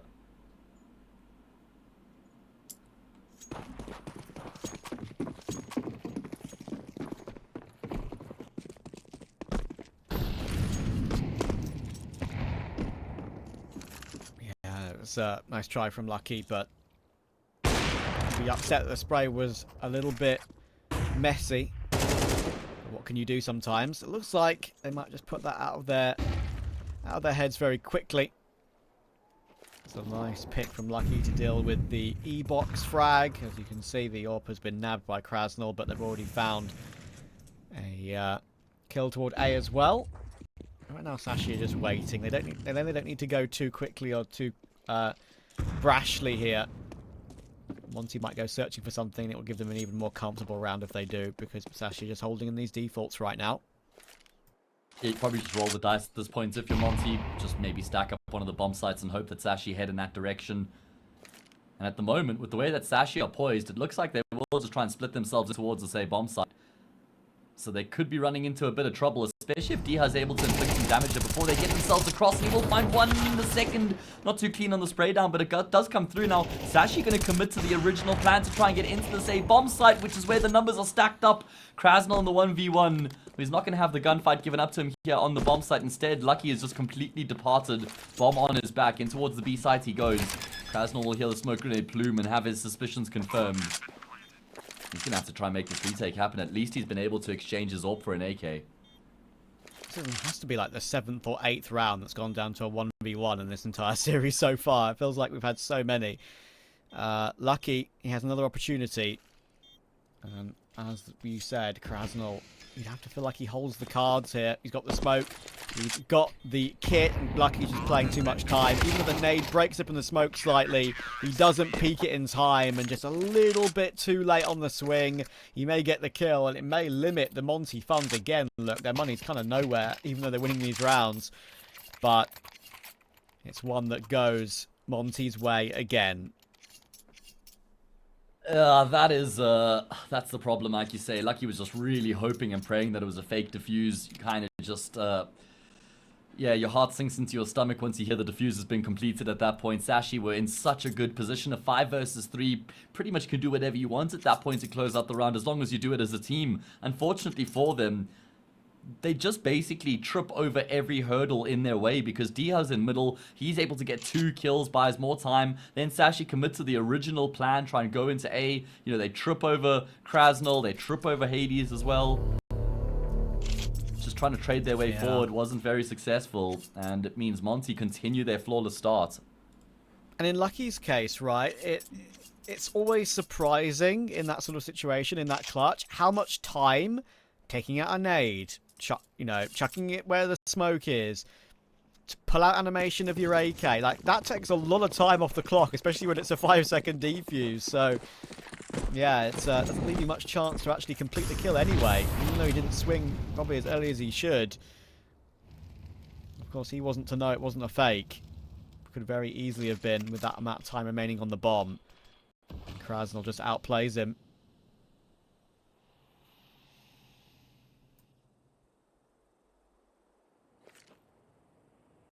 Third map looking increasingly likely. Stuff looks like you're going to get your wish of Vertigo granted. Krasnal continues to make plays. Bombsight feeling the pressure. Diha should go down, and he does. So finally, Sashi have been able to crack the code and get themselves full control and surely secure a plant with some decent numbers left alive on the server.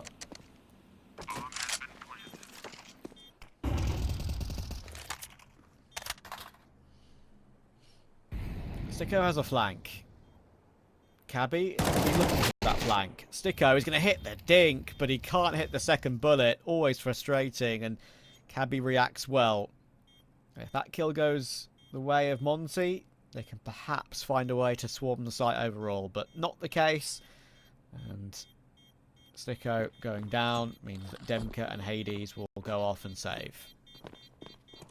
Okay, so Sashi have done it. They've gotten themselves around on the board. That has to be the first of a couple, though, here. I mean, you kind of feel like it has to be all the rounds left in this first half. Nothing particularly special about that round either. I mean, Krasnal makes a play, disrupts the setup. At least Sashi are able to trade and then continue from there, just keeping up the pressure on the B bomb site. And you can actually see, despite the fact that Monte have won 6 rounds in a row, they lose 1 and their economy is just demolished. And that's by the nature of how close these rounds have actually been. So this is doable. Still recoverable for Sashi. Yeah. Lucky still doesn't have a helmet, by the way. He stayed alive for a couple of rounds, of course, when he failed in that clutch versus Krasnal, and he hasn't had a helmet for all that time. And that can punish you up against the M4 and the MP9s, of course. He has the money to buy it if he needed it, or felt like he wanted it. Sticko and Demka will have a quick glance outside A, but Hades is ready. Oh, I've seen him do some amazing work around that position before. This time it's only 1. Are Sashi aware that Sticko and Demka are both here? They try and go through this smoke up against Demka, and it's not going to pay off for them. It's what he does. It's what you get out of Demka. Fantastic double kill, locking down the line, and earns a massive advantage for the team. Sticko has just gone completely undetected. He is in the heart of the action. Yeah. He'll be traded out to finish off proceedings. Monte just pick up where they left off, straight back to winning ways.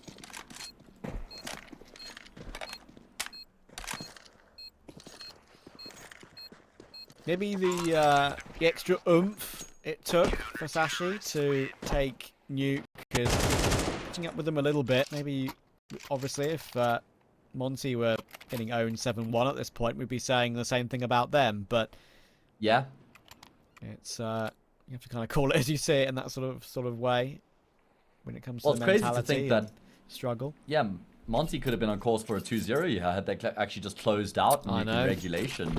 Yep. They're almost certainly going to be seeing the light of day on Mirage. Of course, we've spoken about how this new Monte roster has played on Anubis twice. They've got an 80%, okay, I'm rounding up by a single percent. They have a 79% win rate on their T side, Travis. 79% win rate, and they haven't even gotten to that half yet, man. Yeah, this team's looking particularly solid on this map, but can't lie. And if they keep it up, just want to keep an eye on. Seems like the CT side especially has been very clean. Iceberg trying to make his way out. Diha go down to that. Iceberg tries to push in for more, but Sticko is there as well. Rotation. Sticko behind the site has a bit of a gap in the smoke to work with, but do you expect Krasnal as well? Another rotator into that very same position. It's a great catch from Quez. And they've spotted him, I think. Feels like they know for a fact that he's there. Quez is just waiting. Yeah. Brilliant double kill out of him. It was looking pretty rough for Sashi initially trying to get in towards that B bomb site. I mean, Iceberg had gotten ahead of the game and he had a small opportunity there to get a kill, but he squandered it and then had to fall back. And I thought that Sashi had missed their chance, but the second wave works out very well for them.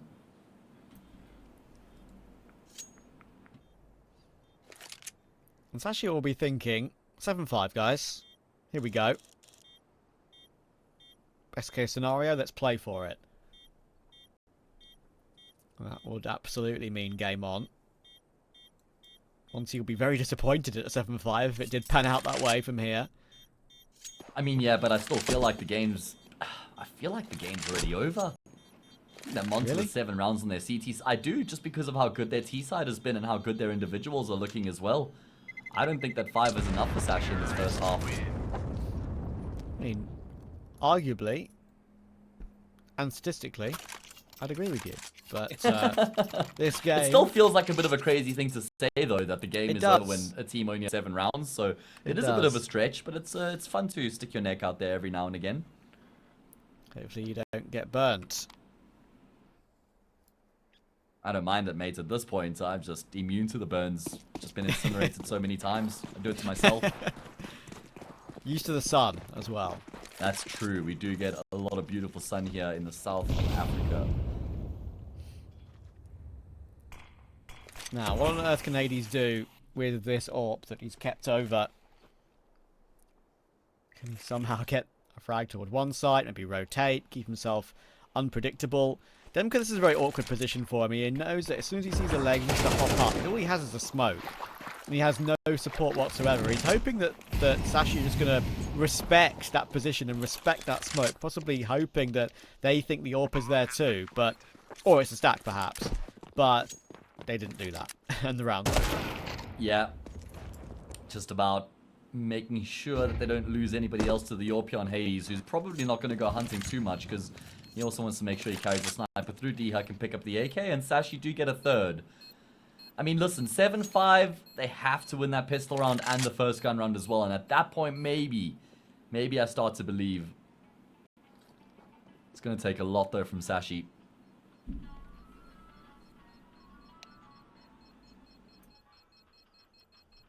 I'm jamming out to the tunes right now. Next to the little music playing in Spawn. Nothing beats the overpass music outside the club there. Yeah, true. Does get this Inferno Spawn music as well. That is absolute classic. Can make your own music with the bells there. Yeah. You know the if anyone's actually wanting to relax right now, have extra relaxation, go and search the Inferno CS2 church music, the ambience. It's one of the most relaxing sounds in the game right now. You play it when you're falling asleep? I probably could fall asleep to it, and I'm not even joking. It's that chill. It's so nice. Alright, I'll have to put that on after the game. This is a very big round for Sashi. If they win this, they break that CT side economy, and 7-5 is looking pretty damn good at that point. Demka waiting for the timing, his internal clock 6. He throws the smoke, but it's gone a lot deeper than when the Sashi player's opposition. Stika will throw a molly, but again, it's not going to keep them at bay. Iceberg does not entirely melt, and the round melts away here for Monte. The job's done. Round's over. And Sashi are going to be wondering, could we not have started off the half in this sort of a fashion? Because they've certainly found their footing now. They have changed their style a little bit. I don't know if you've noticed that as well. Like, it's a bit more of a contact sort of play style in terms of more than a well thought out default round. Um, Again, it's a round that collapses on A, and Monte can't deal with it. And yeah, it's frustrating for Demko because you mentioned how good he's been defending that site, but in that certain situation, they've parsed their way. Sashi, they've parsed their way so well toward like the right-hand side as Demko would have looked at it. So he thinks there's no one even there. He's throws a normal smoke, thinking that he's got enough space to work with. And talking of space to work with, Hades has none of it. Last tick of the round and last headshot goes the way of Lucky. Nobody saves for Monte, and that 7-5 could prove to be a reality. Yeah, they're looking better. They're improving. The individuals are starting to pitch up here as well. I mean, all of the individuals across the board look great on Nuke. I mean, Iceberg obviously don't require as much out of him. He's been the shining light here on Anubis, though. 10 kills to his name, double digits. And a great chance here for Sashi to get themselves that fifth and completely prove me wrong. Wouldn't be the first time today I've been proven wrong in a cast, that's for sure. I gotta say, that was just incredibly amusing. I'm sure you laughed about it later on in the clip, which I Oh, didn't hear, yeah. So. I certainly did. I just said I deserve all the abuse I'm going to get for this one as well. And I'll tell everybody exactly what we're talking about just now, because there's a big push in towards the A-bomb side, but the rotations, they're thick and fast right now. Just dominating the defense on the A-bomb side. Everybody rotated across. Yeah, it was crazy. There was like, what, 4 players waiting behind the camera smoke at one point. A couple next to the broken wall area as well. That was, yeah, 2 players swing either side, just working together. Yeah, it was perfect. Absolutely perfect. And now Iceberg needs a 1v3, trying to clear out every single angle. Spots the fur. Has a Molotov for Krazel and a nade to double it down. That's going to have to push into 2 separate angles. And the double hold works out nicely. Monte get the last round of the half, and it is at least 8. We'll see if they can take us to a third after a quick break.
Okay, we're back, and we're going to be getting into the action here once again. The second map has looked very good for Monte up until this point. They dominated proceedings on the defense, and, well, a pistol round will pretty much guarantee the light of day on map 3, and there's going to be a big battle in towards middle. Sashi have their numbers stacked up here, and Monte, they just pull up the handbrake. They don't want anything to do with the numbers in mid. Instead, they pivot off the bridge and towards B. Oh, Krasnal, though. Look at the kill feed. Just falls apart instantly. 3 headshots immediately. Gosh. How does he get those kills in such quick succession, man? I just don't even know where those frags come from. I didn't even know that there were 3 players close enough around him for him to kill them all.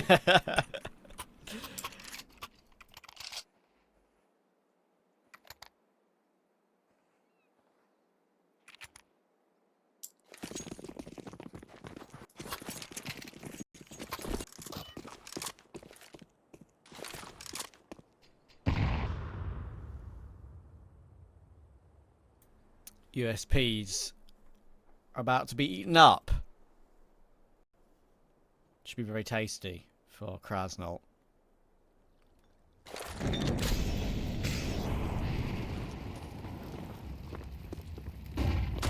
There's a stack though. You have to be ever so careful.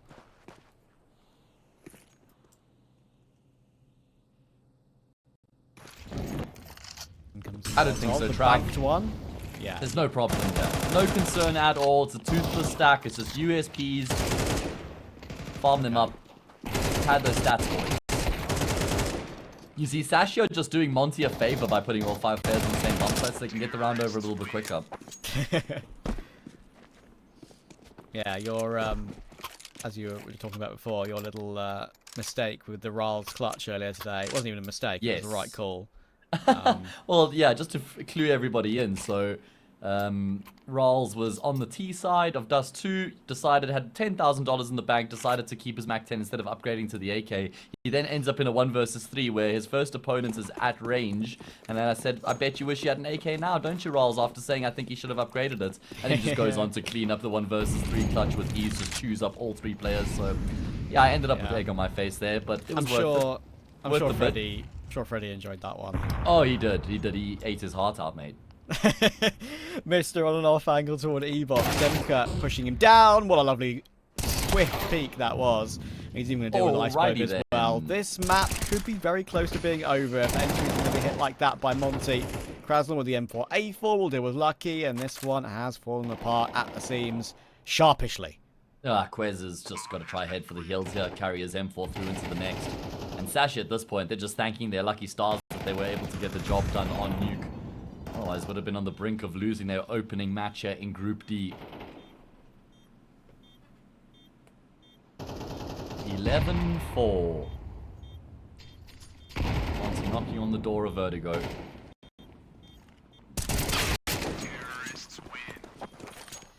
And Diha will make sure nothing is saved. And this Anubis that Monte is showing with this new Polish core. Monte have been around the block. Ukrainian core, EU mix, and now Polish core. It's looking particularly good, especially on this map. It's going to be 3 in a row for them if they can close this out. Of course, they've played an ECL only thus far of Monte. I think they've been invited to a upcoming CCT group. Yeah, they are. So we'll see more from there. Okay, hello, Cabby. That was wild. Iceberg's got the FAMAS as well. He's going to double down. Yeah, nice. A little bit of resistance coming through there from Sashi, just throwing caution to the wind, dropping off the bridge at the start of the round, forcing gunfights. Iceberg's double down was impressive. I thought he was going to be traded out there.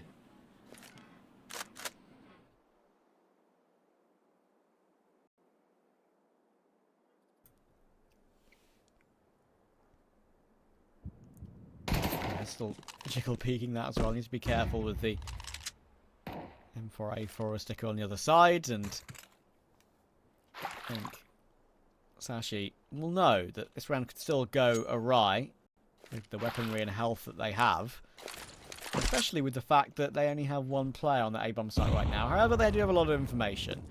They know exactly where Monte are planning to try and finish here, how they're spreading out and closing Diha and Sticko.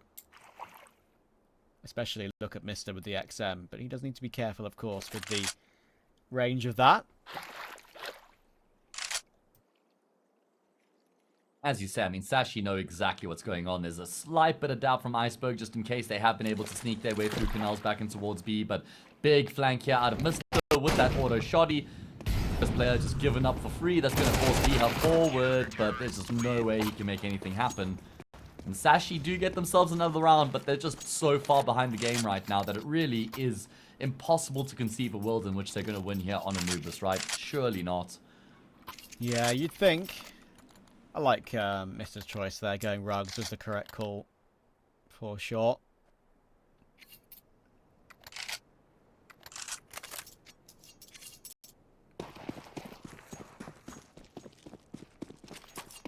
This would be Monte's last purchase. If they do lose this round with no one saving, then Sashi would be 11-6, and then that would turn into 11-7. As I always say, if your opponent needs to win 2 rounds rather than just 1, you always feel like you have a chance, especially in MR12 these days. You can afford 1 more mistake if you're Sashi.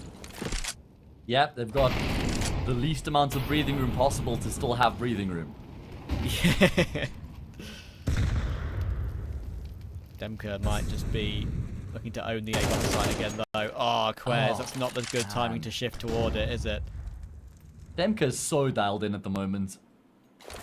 He had a bit of a quiet game on Nuke, didn't he? But you just know you're never going to get that across an entire series from him. So, inevitability that he will pitch up as Diha is taken out of the round, but he can relay good info through to his teammates that they can only be at maximum 2 players on the same bomb site. Lucky steps would have been heard, so they'll now know for a fact there's only 1 barrel ace. It's about figuring out where he is, and there we go. They root him out of position. Mister and Iceberg have no option but to carry their weapons through, and there is now no breathing room left for Sashi.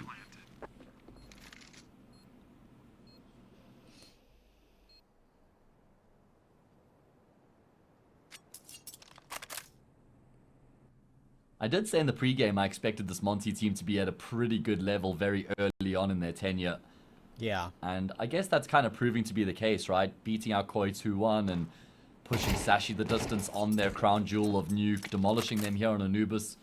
Very exciting times ahead for this recently formed Monte roster. No, I mean, there'll be people right now who will look at Monte's results and say, "Oh, you've lost a Zero Tenacity. You're losing a map to Sashi. Like, where on earth are you? Where on earth are you?" But some people just maybe won't gauge the fact that, Sashi's Nuke is, borderline top 10 quality, and yeah, as well as other results going around the grounds that aren't surprising. I think the Zero Tenacity loss, as you say, really wasn't that bad at all, and the fact they're able to, the one map they beat them on being this one, Zero Tenacity are Anubis gods. It's actually insane, as we spoke about earlier. Quite literally 70 maps played on it in the last 3 months, and those last 3 months include a 1-month player break. It is just ridiculous. It's technically 2 months. Hades, there's the start, and there's the follow-up. Quez has crept into the angle, and he's crept into his death. Perfectly played by Hades. Just first frag found on the angle, pivots 180 degrees, gets a second kill as well. Does go down eventually, but the round continues to fall apart for Sashi. We did mention that Hades was our player to watch. He's got 17 kills and just 10 deaths right now on Anubis. So leading the charge for his team. He was phenomenal on Nuke as well. He was 25 for 21 on Nuke, so he's top fragging. Doesn't look like IGLing is doing anything to his individual level. Demka takes off Mister's head. Iceberg will not even get the frag for free that was gifted to him. And that is a fantastic result out of Monte. Absolutely superb, and we are going to get to see Vertigo. That's what I exactly wanted to see from this series. You just don't get to see much of Vertigo, I feel like, at the moment, since those changes were made to the map, and we are going to see it this evening. So, great game from on your... If I could take you guys on an adventure through the flat right now, I'd sheesh, it would be quite something, mate. I think most people would be a bit concerned about my well-being, but you wouldn't be concerned about the well-being of my plants, that's for sure. They're looking great. Either way, Trav, enough yapping. We've hit the button. Casters have started the game, and into Vertigo we go. Yeah, enough about us, enough about what's actually important. Sashi and Monte. Vertigo. Decider. Monte, as we said, this is their 3rd game in ECL this season. It's Sashi's 1st, so You'd argue maybe it's ever so slightly more important for Sashi to get off to a good start. Let's see if they can do exactly that. Walk up A to begin.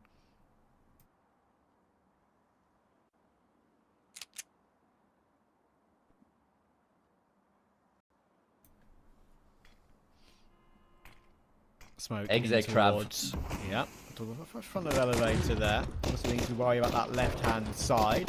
He will clear it out.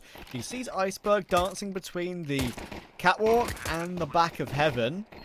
Iceberg can just stay here and jiggle with these angles and try and just get a cheeky shoulder pick tap. Why not? There's a kit in play here for Sashi, so they have got time to work with, but they don't have many players left alive. It's only Cabby and Lucky to try and combine, and there's still so much work to be done here in this retake as well if they're even going to think about trying to go about this. It's just nothing being offered up by Monte. They're forcing Sashi to push their way forward, and obviously with the changes, there's way more post-plant positions available for the T side, but they've still got the smoke on the bomb, and Lucky's recovered the kit as well. He's going to stick to the defuse in the smoke right now, but the kill will come through for Krasnal. Brilliantly done by Krasnal again. Another big round from him. Triple on the board. I mentioned his form, right? It's a bit of a weird one. As I said, from CSGO and to CS2, the improvement was remarkable. And some players kind of hit the ground running a little bit like that in CS2 compared to Go. Yeah, true. Krasnal was definitely one of them. But then he fell off ever so slightly, maybe just not feeling comfortable, of course, with the roster changes, being back and forth. Of course, he didn't have a confirmed fifth for quite a while. Hadji was on trial for a little bit, wasn't he? So yes, maybe just switching around roles that he wasn't comfortable with. And maybe now they've got a full team again and they know what they've got, know what they're dealing with. He's going to start fragging again, just like this. He's also playing with some Polish players for the first time since, like Los Kogutos or AGO, end of 2022 kind of thing. So I'm sure that'll be a nice little thing for him to appreciate as well. You know, someone to share some home truths with. I don't know, man. Just like, you can connect, right? You can connect with people from yeah. So that'll maybe make him feel at home a little bit more. Krasnal's definitely one of the players that have improved drastically here in CS2, though, that's for sure. He's been great throughout the series as well.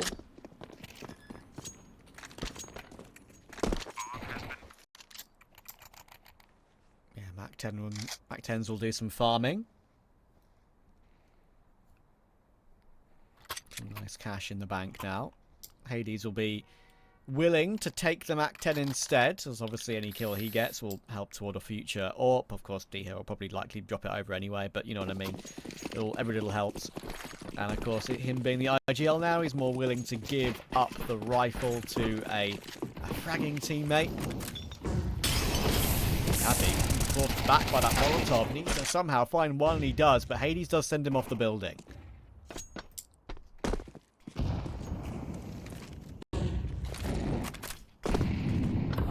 Not a bad start to round here for Sashi. Generally speaking, that 1-for-1 trade at the start of the round favors the T side, so Monte will be happy with that opening pick and then look to try and build themselves into the round. Create some space. Gonna head back towards B here. Quez is deep and he doesn't have any immediate support either. I mean, this is the life he's used to. B anchor kind of thing on Vertigo. Needs at least a frag, and he will find that, and some more as well. He's so good. I mentioned that he loves the anchoring positions, and I mentioned actually B Vertigo earlier. And he stepped up there when he was first required. Lovely twofer. But that's a great kill from Hades. It's now down to Krasnal. Surely he's not long for this world, and he is not. He is, well, very stuck on default. And that will be Sashi with a nice little retake. Keep two players alive. They'll try and scoop up everything they can. Any bit of spare utility. Lucky finds himself a smoke. Make sure the AK... We'll try to get the AK to a teammate. And yes, it does just hang on. And make sure to get both AKs in hand. First round on the board. Sometimes it feels like it takes a year to actually put the bomb on the ground after you've activated it. You know, you're just like a sitting duck, can't do anything. Felt like that for Krasnal after he planted the bomb there. And Sashi, yeah, get themselves their first round here on Vertigo. It was a great hold from Quez initially to get those two frags, buys a little bit of extra time for his teammates to rotate across, so they've got all the numbers over towards that B bomb site. At least Monte do find a plant though. So they'll keep up the pressure in terms of the investment. There's an AWP here for Hades again as well, so let's see where he's looking to try and find some impact. Normally, you just find the AWP at the bottom of ramp, right? Trying to find a CT who's maybe overplaying his hand a little bit.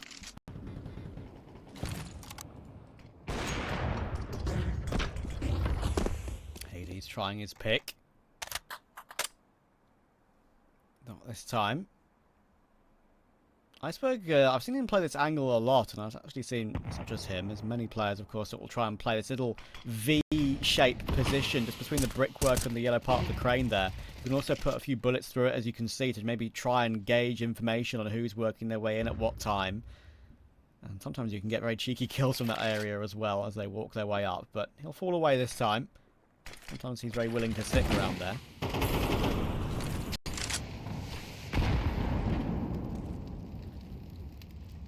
Not much done so far in the round here for Monte. 40 seconds left on the clock, and now they're going to start to work their way up the ramp. Look at Cabby, he's making moves late into the round, and he's even going to hang around after he finds the opening frag. This is so brave from Cabby.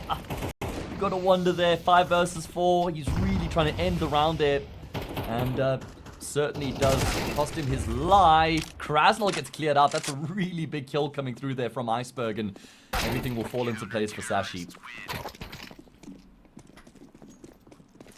Instant rebuttal from Sashi. And Monte, of course, down to pistols once again.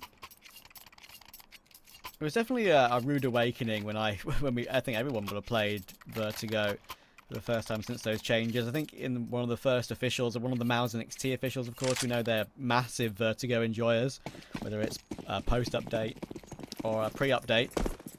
Excuse me. And yeah, there was one moment where they were trying to like work their way through mid, through elevator to the A site, and they tried to clear the little Z connector to heaven, when it was just blocked off now, of course. It's always funny when that happens.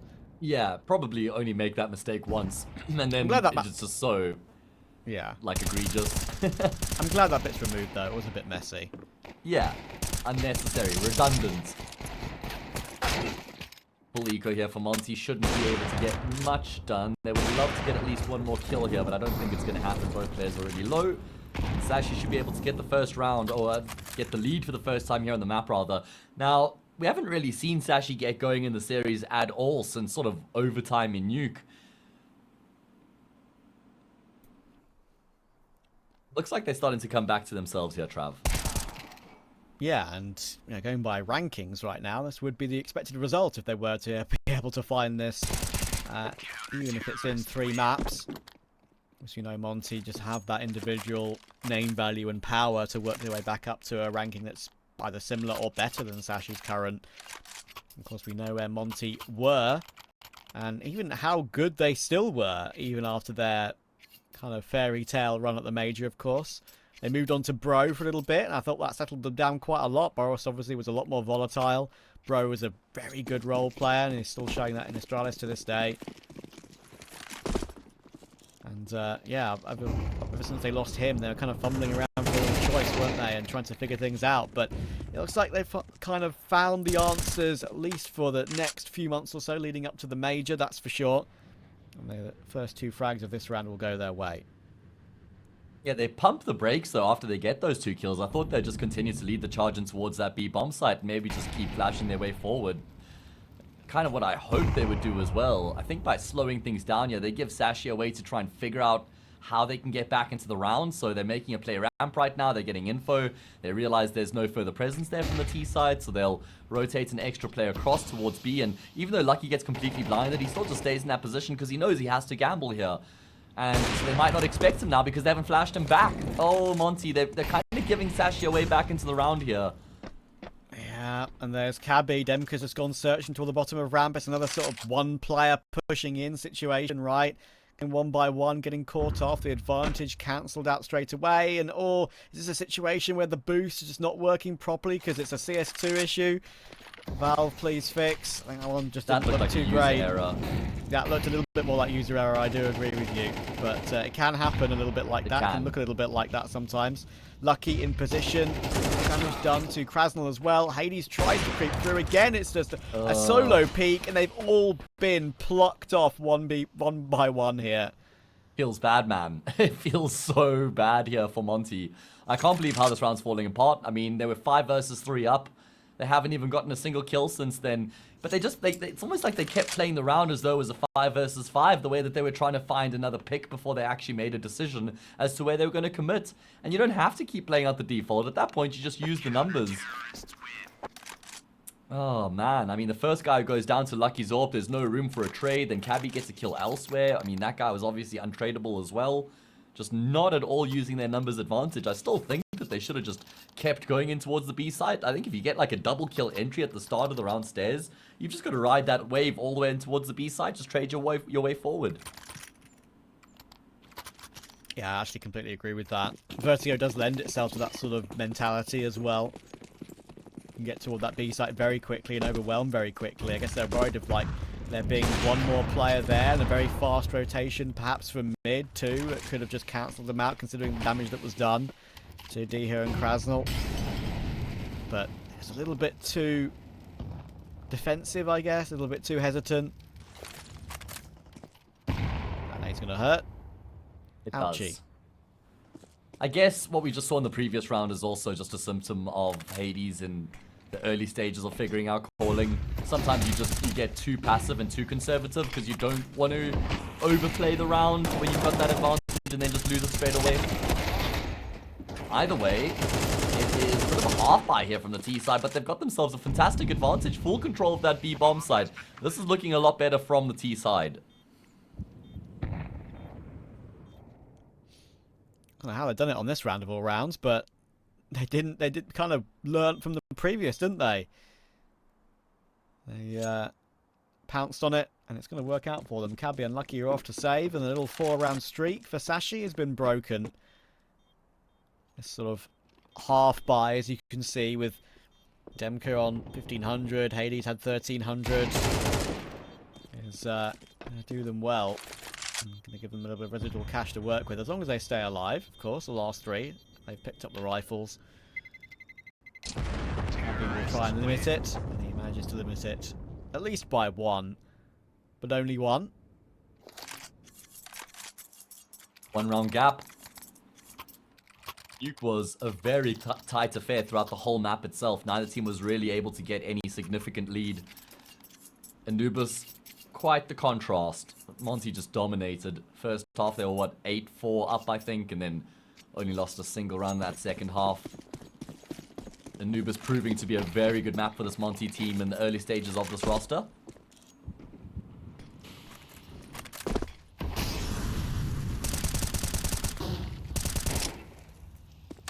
That's nice. Okay. That's really nice. You take that. I was talking about that angle that Iceberg was playing, right? I'm giving up on it. He's just willing to stick there every single round. Luckily, they're going to know he's somewhat caught in the open, and the flash is really well done by Diha. That puts Mr. on alert. He knows there's going to be 2 players in this position, but in comes the double peek with Iceberg. Managed to deal with Sticko from the A side of the map, and they recover it into a 3v3. Iceberg starting off this round pretty dirtily, but Monte keeping it close again.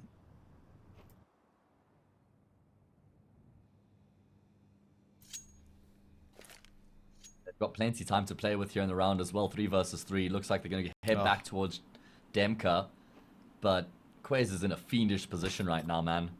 Yeah, he'll know every single angle on this site. He's lived yeah. Since the entirety, since the map was first even included into the pool. And you know what? And there we of go. Course, it's going to work for him. A lovely 2-piece. Demka only gets the 1 more. And Sashi will hit straight back. Just smart work from Quez again. Yeah, something we're accustomed to seeing out of him. Always a guy who likes to think about his game, where he positions himself, the gunfights that he doesn't take. Not just like a raw aimer, right? And generally it is the thinkers who end up in those sort of anchor roles. He's a thinker. He's So a good at noticer. finding... Yeah, he is, exactly. And he's so good at finding multi-kills in rounds that he just doesn't have any support, right? Which is a great quality and hallmark of a good anchor player.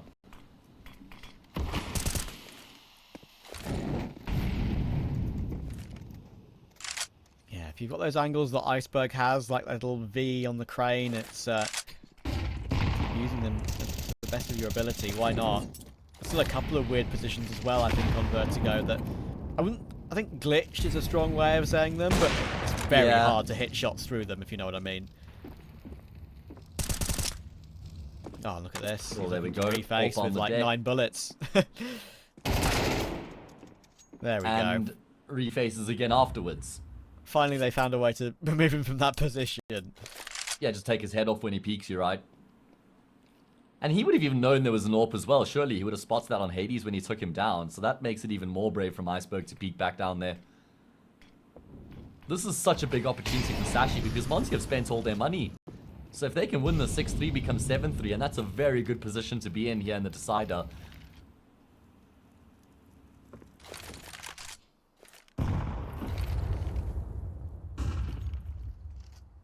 Abby loves making a play here, doesn't he? Yeah, I've seen this so often from him. And he knows the timings of when to fall back as well. He seems to have got a little playbook in his mind of how he plays that area, especially when teammates come through. But it might not work this time. He does well to find the trade on Krasnal, but the bomb is going to be stuck. Mister might try and push forward. There's lots of damage being done. And Diha, how does he par his way out? The answer is, well, I thought he didn't. It's actually Sticko who kind of body blocked him in the smoke, and Sticko just takes the bullet for him. Protecting the VIP, shooting, perhaps. Shooting at Diha, they catch Stico, and the smoke is still on the bomb. That was a smoke thrown on the bomb to get the plant, if I'm not mistaken. And, oh, Mister just cleans up some great shots coming through from him. It is going to be a 6th on the board now for Sashi. As you say, just really good protocols in place there in general, from Cabby as well, just falling back at the perfect moment. Rotations were on point, and Sashi have some good composure in terms of their retake as well.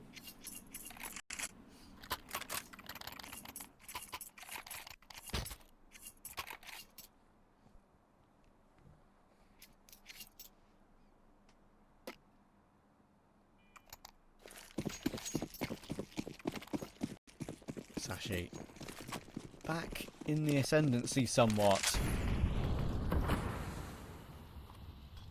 And yeah, Vertigo has not just gone through like weird phases in terms of how the maps look. It's also gone through weird phases of how CT and T side it's been. I think at one point it was pretty heavy T, then it went back to CT again.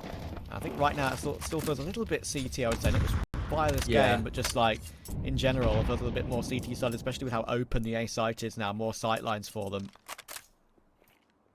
Also kind of depends who you ask about the changes in terms of who they think it favors. It kind of varies.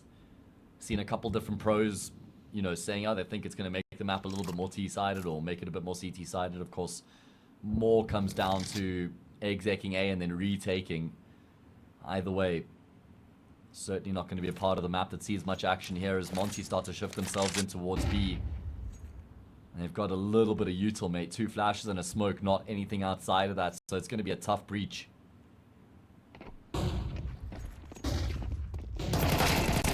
Oh, great entry from Hades. The flash really works out, and Diha just doubles down, triples down, quadruples down. Well, it was set up by that Hades flashbang, and, well, I tell you what, he absolutely made the most of it, that's for sure. Yeah, fantastic entries coming through there from Diha. Just the tip of the spear being thrust into the action and just cleans up every single person in his path. That's exactly what happened on Nuke, is that, yeah, Sashi were looking good at times, but they were never able to completely pull ahead. Monte again making sure they keep their opponents within arm's reach, and now they get to play against an eco. They've earned this opportunity. Can they make good of it?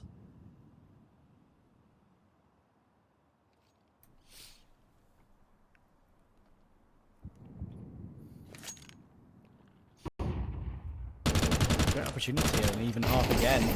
Cabby, Thamas though. Damage that's been done to Kraz. And look at the damage that's been done to Quez. He has eaten those. It's not going to taste very nice. Iceberg is one big Demka though, and Diha of course is still here. They kind of left Diha there to wait for any aggression. As you can see, Cabby's now down to 1 HP too, but Lucky's found Sticker off camera. It's a 5 versus 3 out of nowhere.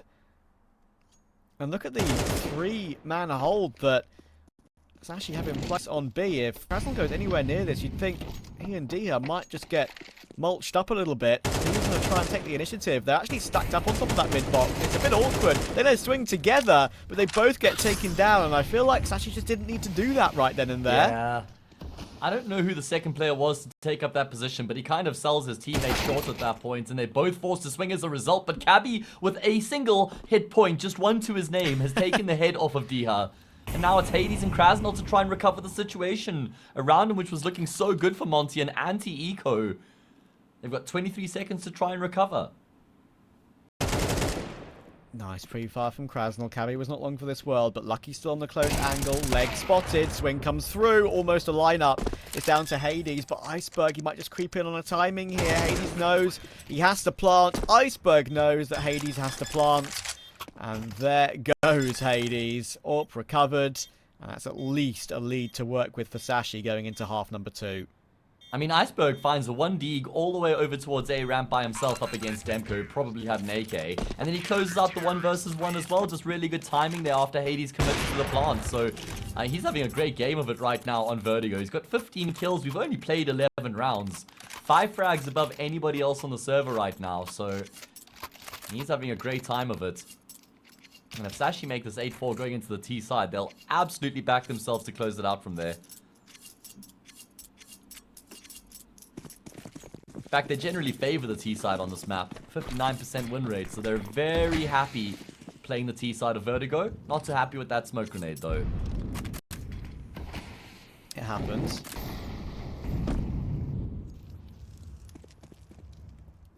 Dia just edging the smoke slightly, working his way through stairs.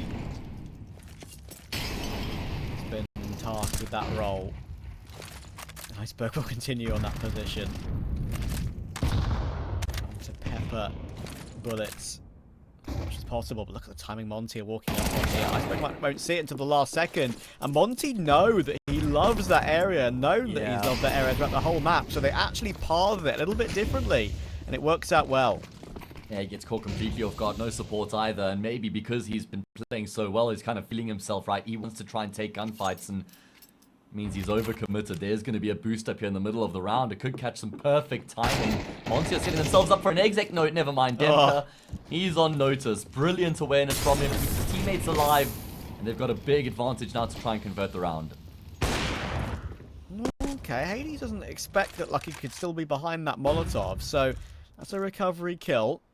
They haven't got a plant sorted out yet either.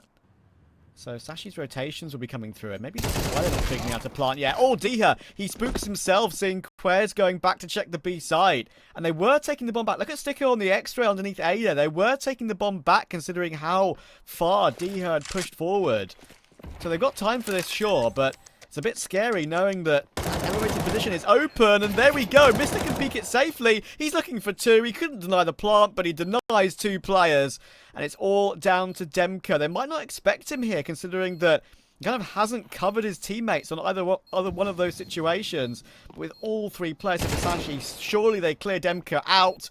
There is one. Headshot position. There's another. Oh, so close. But not to be. Nice try from Demka. But Lucky will take it. And Sashi take 8 on the half.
What should be the last half of the series is upon us. And I say what should be because there is still a chance we could go into overtime from here. I wouldn't count it out considering how closely contested these two teams have been. Sashi did outclass Monte in that first half, and it wasn't without Monte making some mistakes. Trav, that 3 versus 5 is fresh in my memory. Could have certainly changed the outcome, but now they have to get the job done on the CT side.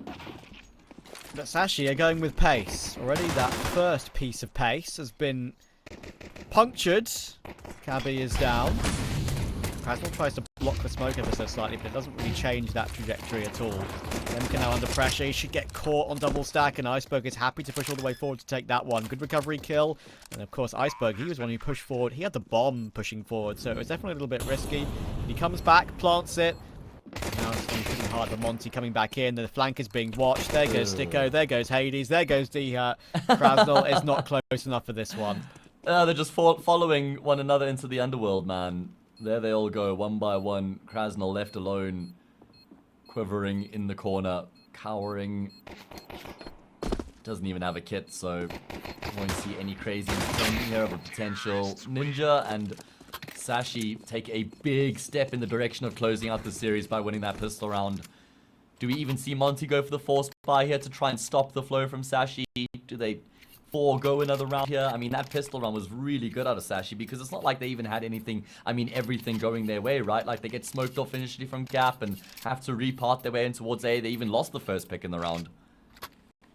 Yeah.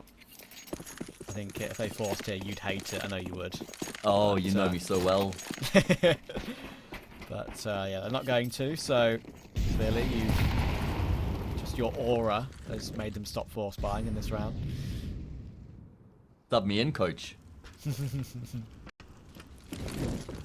has the most aura out of all Counter-Strike players in history? Like, Simple is obviously one of them. I was gonna be my first choice for sure. Apex is, I guess. Aura. No, it's not really aura. No. Yeah. I'm more thinking of someone like if you see him in a clutch, say he's like 1 versus 2, and you're just like, the aura scares you away almost. Like, Zipper's got to be one of them for sure. Then that's a good one then. Yeah. Absolutely got some crazy aura where people would just see that they're playing against Zip in a clutch and they'll kind of bot out. Donk's getting some aura over time. He is. Purely just seeing him as an opponent though, just knowing you're gonna get owned pretty much. Very often. Astralis player has to be Device. I feel like Device has got some like GOAT aura about him for sure. Course. When I throw it back a little bit, like JW and Olaf absolutely had aura 100%. about them. Crazy 100%. Aura. It's actually a really cool conversation. Can we pause the game? Guys going to put up your aura #1 in chat, then feel free. I'm sure there are many options from all the eras over the years. Iceberg, well, he doesn't want to let this era last too much longer. Iceberg running him down with the Mac-10, and look at how they're just pinching Sticko into an elevator. He has no way out whatsoever. This gun round is gone, and Monte might be too very soon. How good is this team's coordination, though, in the chaos? I mean, there's so much going on the bomb side, but just working so well as little duos, as little units there, just trading each other out, just pinging contact off of each other. Fearless from Iceberg. I mean, he's such a selfless individual as well with the Mac-10, just charging in towards A. Thrusts himself in first. He even gets a kill, rewarded for his efforts, and then his teammates just trade their way forward from there. That's an 11th round on the board for Sashi, and the all-important gun round, the gun round that meant everything to Monte, has just been steamrolled. Yeah, Sashi just kept the pace up, didn't they? Very similar pace to some of their previous rounds in this game. And in this series, actually, I was more thinking about, like, at the pace they have put forth, the difference and differing rounds they choose to throw that pace in as well. Sometimes they can just throw 2 in a row out of nowhere. Sometimes they'll go for slow defaults. It's exactly what you do. Make yourself as hard to predict as possible. Yeah.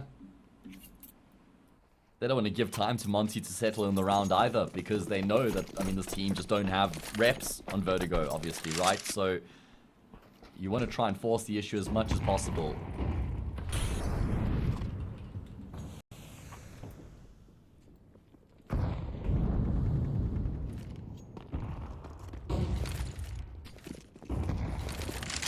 And they're going to keep up the pace here as well. timing. Hades, okay, this time. Even though Iceberg had a lot of space in mid, a lot of space to even, you know, stand in the open and smoke elevator, Hades says no you don't and gets himself 2.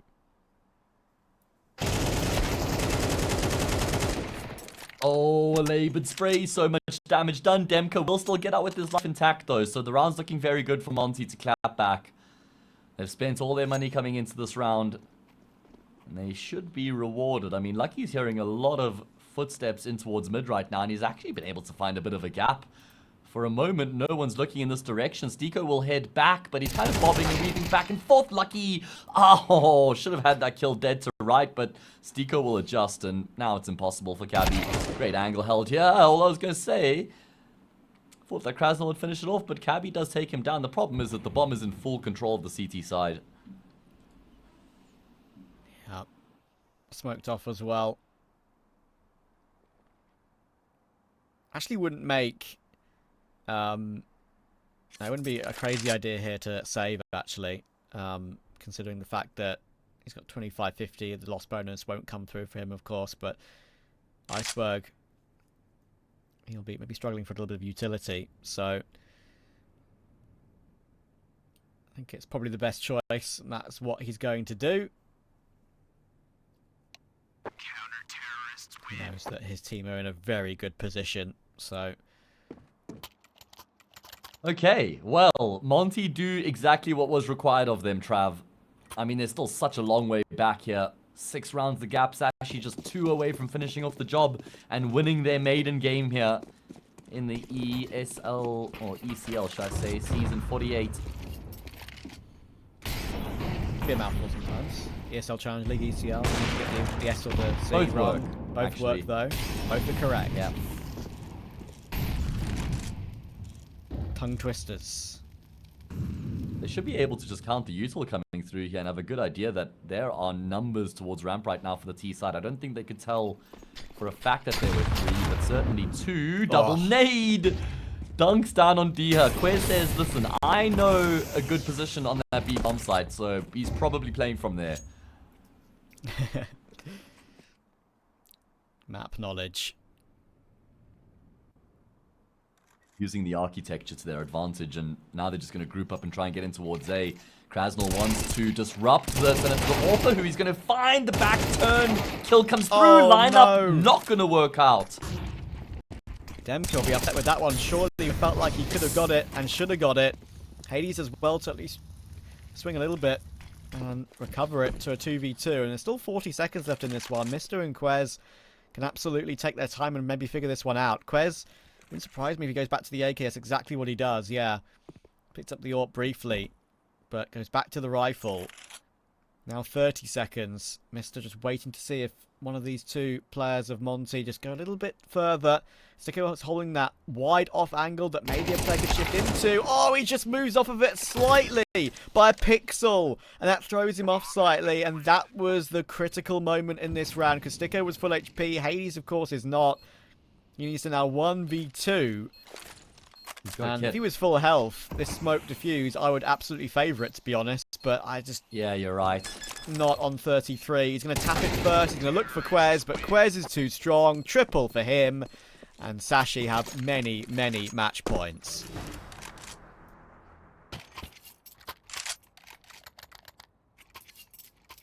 All of the match points available here for Sashi, and just such a good recovery from them as well to get back into that round. It was looking a little bit shaky at one point, but yeah, just great shooting there from Quez in particular. Getting that kill on Stiko was monumental, and Hades was too low there, really, as you say. I mean, at least they're able to get 3 M4s here, but have to win 7 rounds in a row. They've only pieced 5 together so far. I think this round is not live. Going by the ticks up in chat, I think that's a I'm safe hearing. call. Yeah. Yeah. And it's because of Iceberg. He's gone. Now there's 2 Quezes. Imagine. With all that map knowledge of Vertigo, the map might explode. They are making the map explode right now with all these bomb plants and round wins.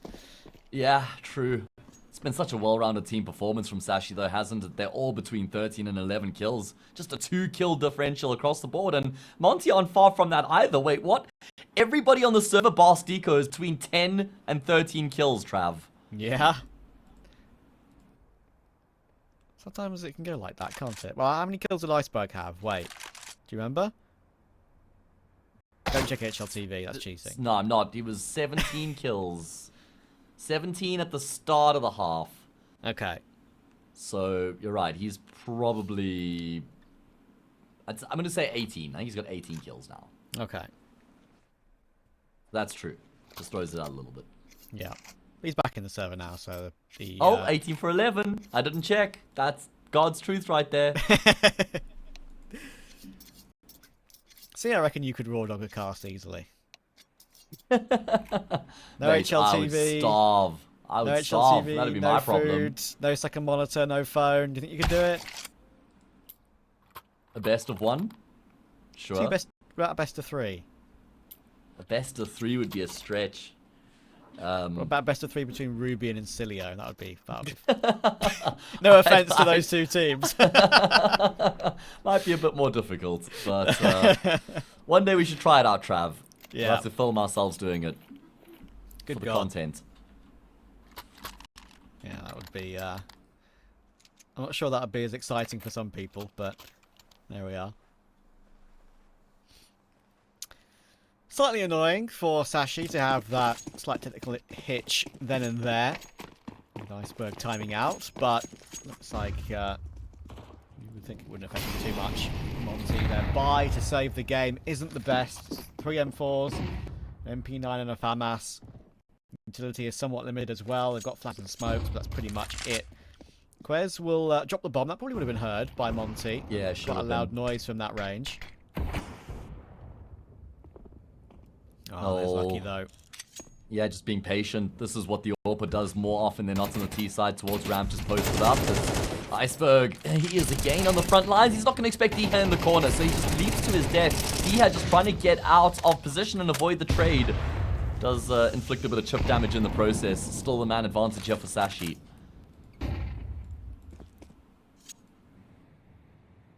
Diha managing to fall back and stay pretty healthy as well with 70 HP. Can definitely do some work still if they do decide to go toward B. He's shifting back toward window though, and that mid area. I think he knows the timing of the round. That it's unlikely Sashi are going to pounce right now, but if he did, it would be a bit awkward. Of course, he's been tasked with that mid luck just in case, and if he hears any utility go toward B, then he can call someone over, and Demka is that man that's come over to help out, but oh, he's going to get caught. That is the timing that I mentioned could just catch them off guard. Now Dia has to do nearly everything, and Lucky's going to catch him through the corner of the smoke as well. It's all down to Krasnal. Monte had an okay start with this roster. It's going to take some time for them all to fit in. But Sashi, they are the higher ranked team. They are the better team, and they have proved it today. Lucky with a fantastic Vertigo, a fantastic series overall, actually, from Lucky. Sashi played one in the ECL this season, won one. Oh, great start for them, especially in a group that's as stacked as Group D. There are just so many teams that could go on to claim those spots and qualify for the next stage. So every game is of utmost importance, and they picked up a win against a good team